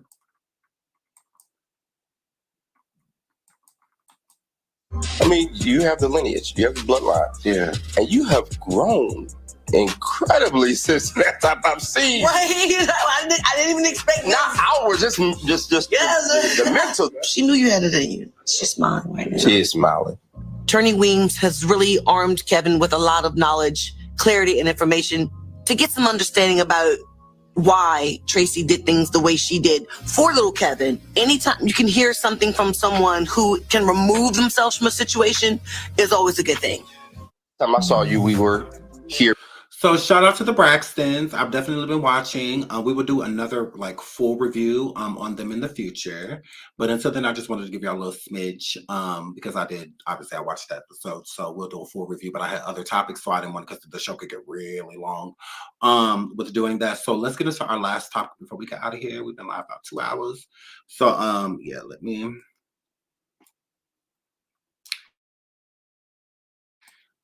Get into next topic, girl. So, what is Lord? Candyman Cosby. Shut up, Candyman Cosby. So, Saul's mama birthday is here, and Big Back Netta decides to cook for the family and whatnot. And Charles is out there cleaning out that mud tube back there that they call a pool, whatever that is, in the trailer, down in the trailer park. So let's get into Netta. Open it up. It's the phone. I said, okay. Tiffany talking about she want to buy that phone for me, I guess. What phone? One of my phones. From who? You. Yeah, she also said, oh, yeah. You know how to make a moderator? Huh? You know how to make a person a moderator? Why? Yeah, Tiffany had said something about she could be the moderator for you. Oh, super chat. Charles, they want you in the camera. Of course they do. And you get out of it. $1.99. And you get out of it. Charles and the girl. Y'all look, now Netta just was down there in California, I believe. And hold on, right here. Netta was just down there in the Californias, and they was putting some more acid, basically, on this damn face of hers. Do y'all see a difference? Because Netta had on a mask for a couple weeks.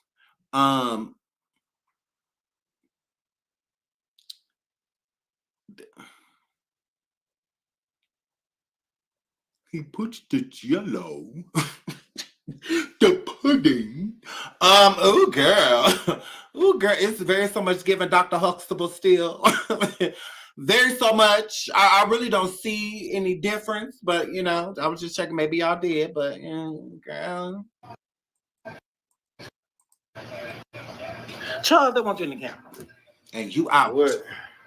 They paid $1.99. Charles in the camera now. Ugh. Oh, you wet and sweaty. Funk. You know we need to go to Walmart. For what? We gotta go and order your mama's birthday cake. What y'all go to Walmart for? Ain't you rich? Walmart? Wally World? I thought you give Tarjay. I ain't saying nothing about with no cake. I said something. I said clean out that pool and shit. Yeah, I ain't. When the birthday cake came out of nowhere? Wait, ain't it her birthday Sunday? I mean, ain't somebody was supposed to get that besides us? Boy, she told ain't nobody. Who? Right, y'all don't have a team. Y'all is poor. Y'all is poor. You don't want to get your mama no cake? Who took a chunk of my cake? You want to get your mammy no cake, girl? Oh my goodness. Oh my goodness, because Netta don't really want to go get your mama no cake, because Netta feel like she your mama. She the mama is what that's giving an girl. Ain't nobody else doing nothing but us. Right. Okay. Nothing but y'all. Y'all don't have no team. Carlos is gone. Carlos is gone. Ain't everybody doing nothing. Nobody. You know how that goes. Right. No, I don't. You do. Normally they bring the stuff. When they bring it? I ain't never had to go out. When did they bring it? Get a cake. When did they bring it? That's a good question. You said they normally. Yeah. So when do they do it? What do you mean normally? You said normally they bring. Normally. Like if anything, if they doing it, like they throwing the party, I'm just cleaning up. He's talking about the PCA. Oh, what is he talking about? The home health aide at the group home. They bring everything. They do. The staff usually does. That's our house. So why would you think that we won't be throwing the party? I mean, we'll be throwing it, but at the same time, they gotta bring their stuff. Well, who gonna bring? What they gonna bring? That's a good question. You know that nobody bringing nothing. Right. She the one No talking about gifts, it. no Hell, nothing. I'm supposed to know. All thing I know was cleaning the backyard. That's it. I ain't know nothing else. All this is new to me.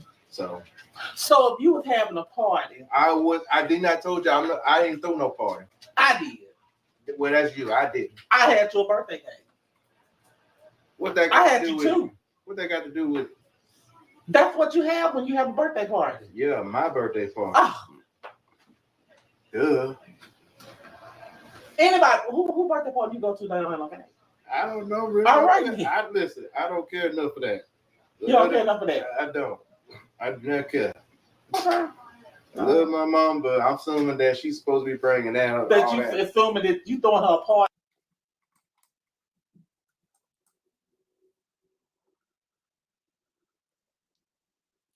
Can't get right. How you gonna invite your mom to your house trailer to have a party for her, and you expect her to bring a cake and like heat and like all that, like what? Y'all throwing a party. If I tell my mama to come to my house because I'm gonna throw her a party, I'm gonna provide everything. Like, I get that you're slow, but damn. You think it's just gonna fall out of the sky? Just say you want to play PlayStation 5. Say you don't feel like doing all of that. Tell Netta to go do it herself because she's trying to,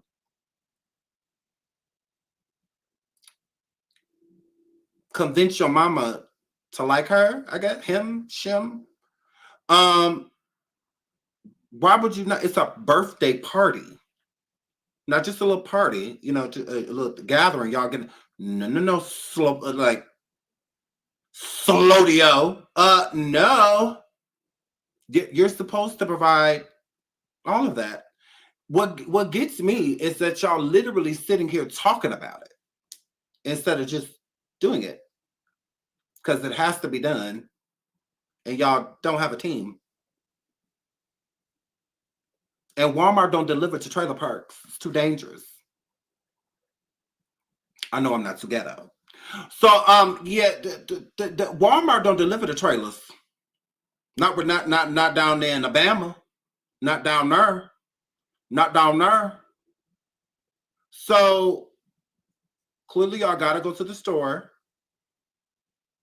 So just go to the fucking store. Girl. Okay. Alrighty, girl. Alrighty then, girl. Party and I said I was cleaning the pool. That ain't what I told you. I ain't saying nothing about throwing a party. You did. That's what she had told me to tell you. No, apparently she told me to tell you. No. She told me to tell you, and I delivered the message. I don't know how or why. Well, I did. You started on it. I started cleaning out the right. That's what I'm saying. You started. I ain't saying nothing about throwing a party. Yeah, that's what the whole thing was about. I'm not good at throwing a party. So well, that's what you gonna have to throw. On you. Well, that's what you gonna have to throw Sunday. That's on you. That's what you gonna have to do Sunday. Saturday, nope. Yeah. I love my mom, but this is on her right now. So you want me to call her back and tell her to buy her birthday cake and buy her the food that we're gonna make, the alcohol. You want me to call her that? I assume everybody around her that's gonna. That's what you think. That's what you assume. Oh, that's what you assume. Exactly. So when we had your birthday party, did everybody around that came to the birthday party bring all your stuff? Nope. All right then. But that ain't how birthday parties go. But still. You just go get cleaned up so we can get ready to go to Walmart, so we can go buy your mama cake and all that other stuff. Like I said, this is all of a sudden. It was. That's what I don't like. I don't like all of a sudden stuff. Well, you all of a sudden clean the pool out. Exactly. That's it. Okay. That was all of a sudden. Thank you, Tammy, for the Cash App. Thank you so much, sweetheart. I love you. Thank you.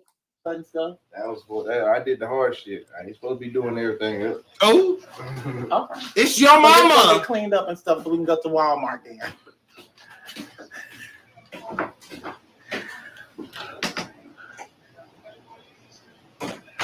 Yeah.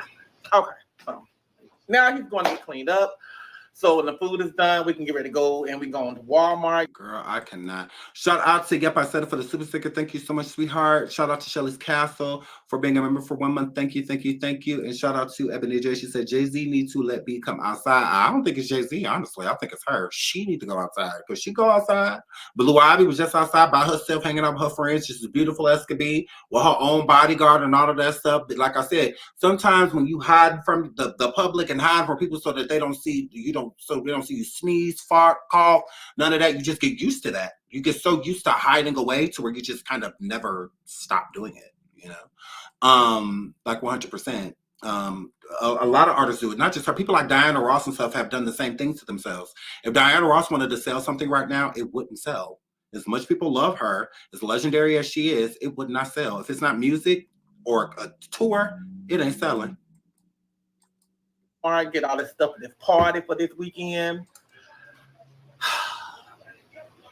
Sometimes his birthday party, he ain't realize, hey, do you realize your birthday party was a spur of the moment too? We found out about your birthday party on a Tuesday and we had your birthday party on a Saturday. Why does she keep wearing carbs on her shirt? It's always like a Dr. Pepper or something like that. Is she get these shirts from Walmart? Because I think Walmart got shirts like this because Target would never. Your birthday party was the spur of the moment too. Yeah. You remember we didn't find out about we gonna throw you. Thank you. I love you too. Well, that's what she told me Tuesday. And she gave us the extra day. She said Sunday. I did yours all into Saturday. Shout out to Bring the Mess TV. Yeah, we had them up on the screen. She wasn't outside. They were actually indoors. And again, what's genuine about that? Megan is not Beyonce's friend.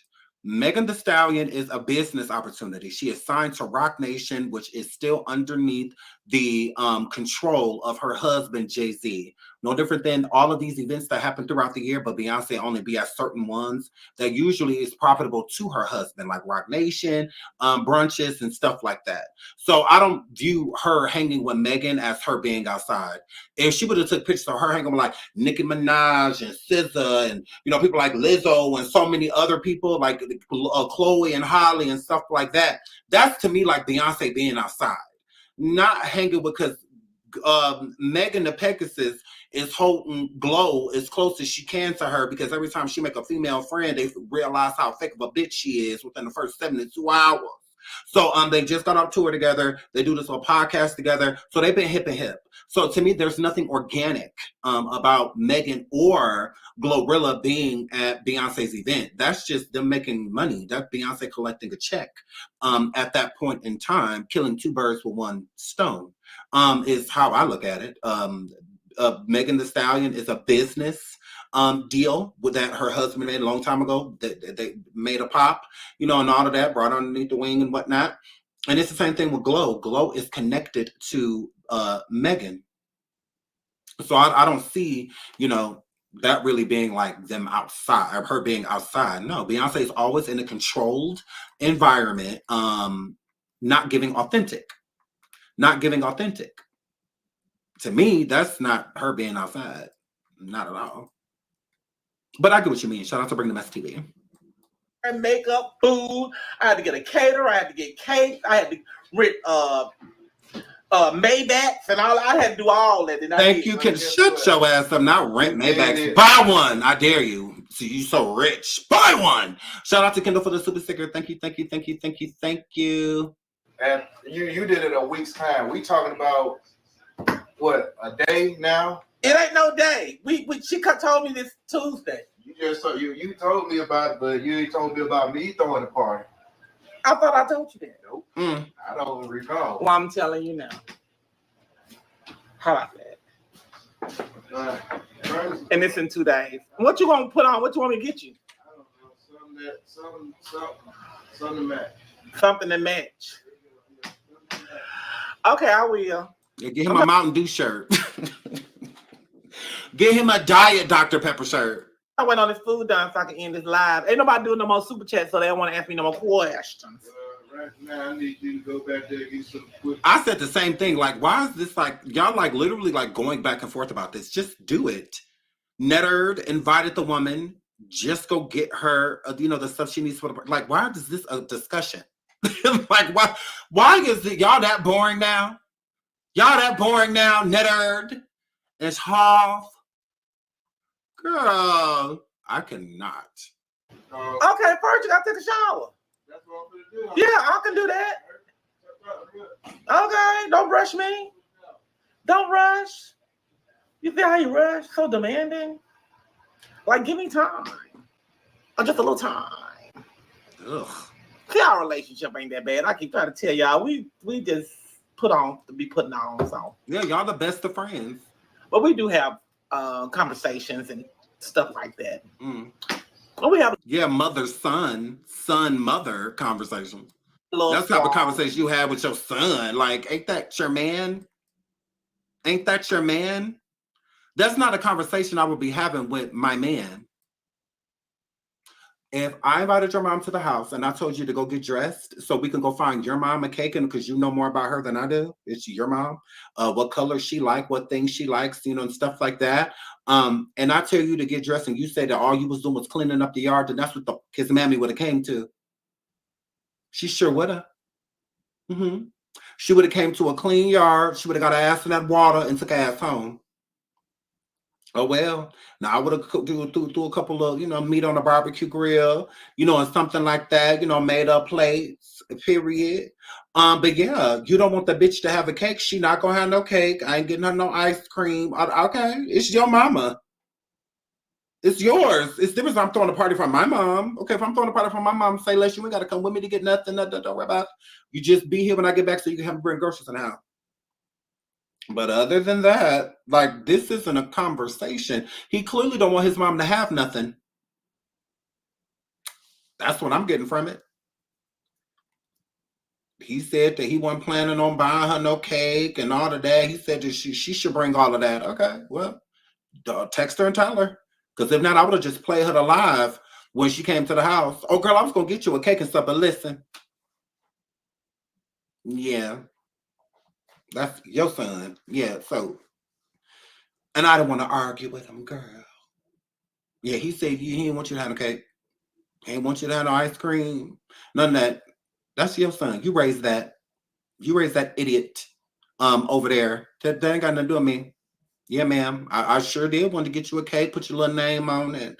All of that, girl. Get you some ice cream and, some gifts and all of that. He didn't tell me nothing that you liked and all of that stuff. So I went to sleep. I went to take a nap. Girl, he said, fuck you. I'm not about to argue with you about your mama. I'm not rolling out a red carpet that you don't want her to walk on. Like, I'll roll it out, but we gonna roll it together and we gonna pick it up together too. But yeah, you don't want to roll the red carpet out for her? Cool. Because how selfish is that if Netta said that for Charles' birthday, she rented Maybachs and all of this stuff for him. But then when it comes to his own mom, let's just clean out the wading pool in the let's clean out the kiddie pool in the back and put some cold water in it and she could just sit in it all day.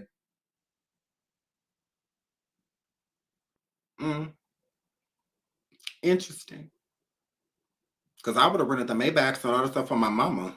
Like, show her time, show her something different.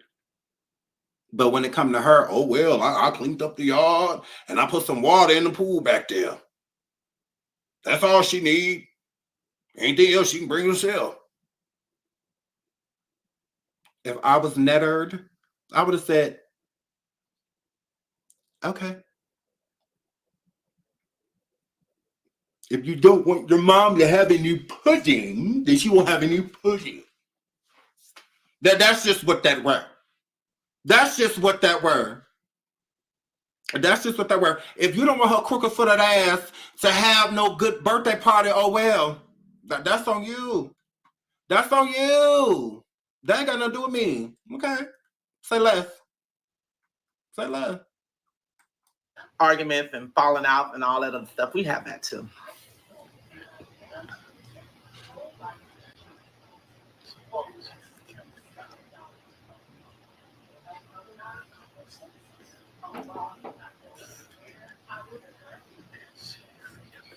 Oh, back up. Yeah. Oh my God. Camera. I was having a conversation. And they were probably giving me the super chats, and I didn't see them, but I don't know.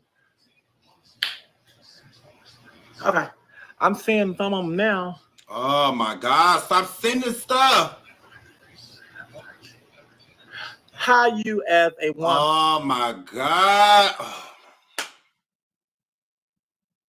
This is too many megapixels. Both of us cannot be, Lord. Now I gotta drop myself from the thing, Lord. Because both of us can't be up here because my internet is dropping. This is too much on my modem. Oh my, hold on, I gotta fast forward this a little bit because this is too much on my modem. My modem can't, there we go. Hold on, let me see. My modem cannot take all of this. Hold on, let me see. Okay, now we got 4 bars. There we go. There we go. There we go. Let me, hold on. Let me drop it down and let it sit there for a second. Hold on, y'all. So it's making my modem hot. Yes. Hold on, now let me put it up. Hold on, let me. Okay. Okay, there we go. There we go. Now I got my bars back. Okay, here we go, y'all. Here we go. Here we go. So that was your question for $1.99. How you as a woman wear size 13? You must don't know women, because I know women wear 13s and 14s. You're not that. And you every bit of a 17, 18. You got your goddamn nerve.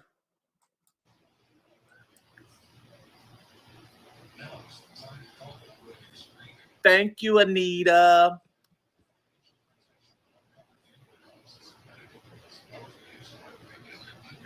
Why my life so short these days?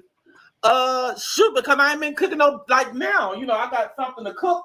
I just been cooking little stuff and. You're waiting until you get your food stamps. Just tell the truth. Tell the truth. You're waiting until you get your food stamps and my girl. You absolutely are. And you've been eating a lot of kibbles and bits lately. So there's really no reason for you to be jumping up, going live when you've been eating Purina and Charles been the only one eating. Stuff like that and my live in.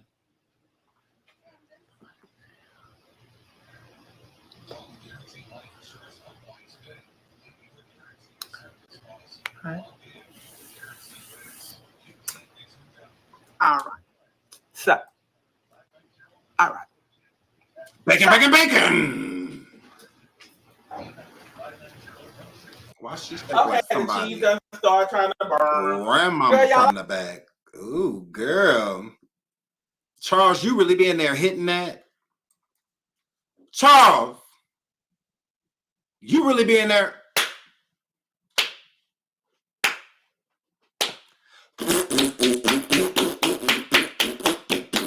You really be in there? I cannot imagine like that, seeing that though. I literally cannot imagine coming in the bedroom and that is naked on all fours, barking, bark, waiting on me. Are the bumps on the face like in between the like crevices and stuff too, Charles? Is the same bumps in the booty? Does the drapes match the curtain?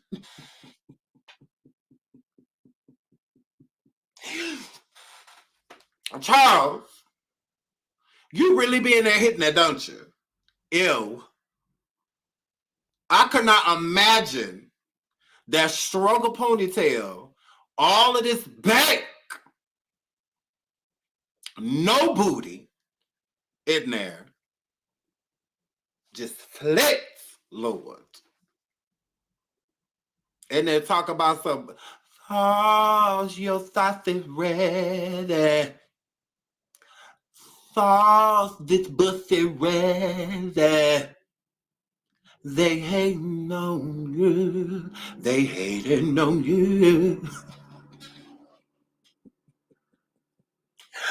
Oh, your sausage ready. They hating on you. So ooh, girl.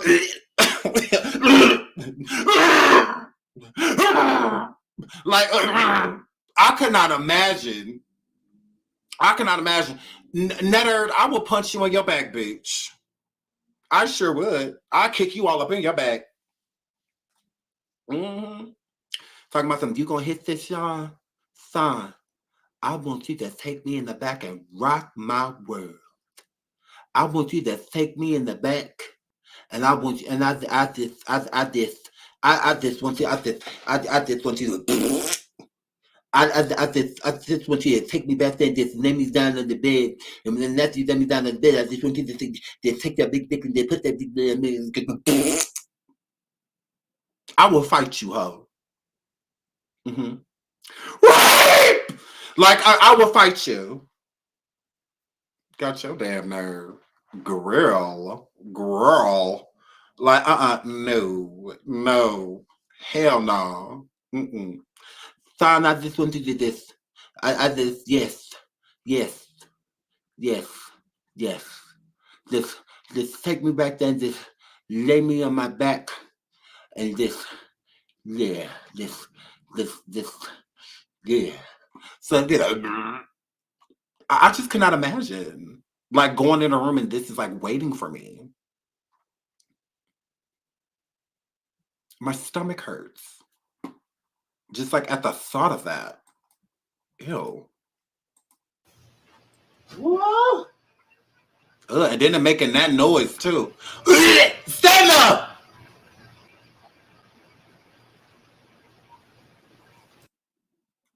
Ugh.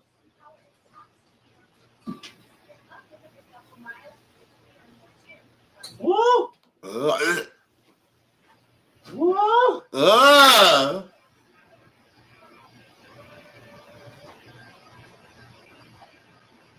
That's the noises it be making in the room. Soft. Ugh. Ugh. Ugh. Girl, shake like a drop pumpkin. Girl.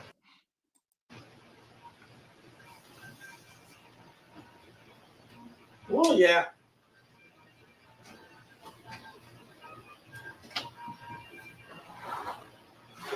Hurry up and stand up. Country style real stand. My God. Do not take all that. I'm trying to think when I can go pick out my husband real quick, throw on real quick.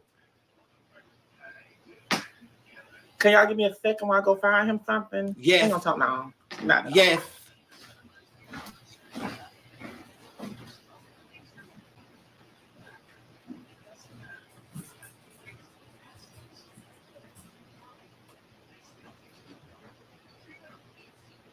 How you balling when your trailer, like your whole trailer is in the camera right now? Like your whole trailer is on the frame right now. That ain't no double wide, triple wide, none of that, girl. No. Like your whole house is literally like on the camera right now. Like you tried. But you're rich. You're rich though. Okay.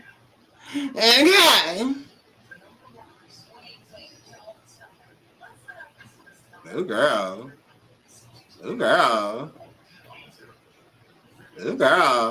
Shout out to Teresa Brown for the super sticker. She says, Sean, you are the best. I am cracking the hell up. I love you, sweetheart. Thank you so much for being here.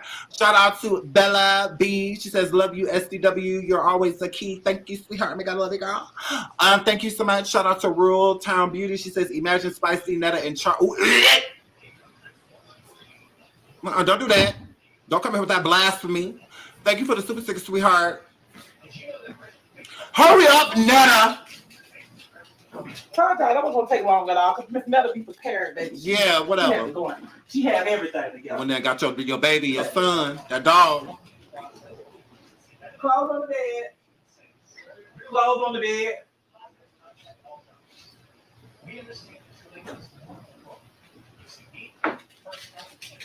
Yeah, get your ugly ass back in here. Well, let me get up off of this thing. Please do.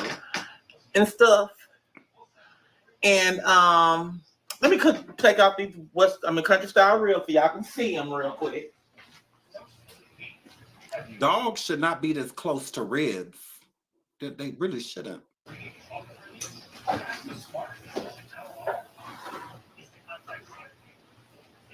she go with this bending over. Hurry up and close that oven. Hard feet. All right. TikTok. Let me let y'all see this food.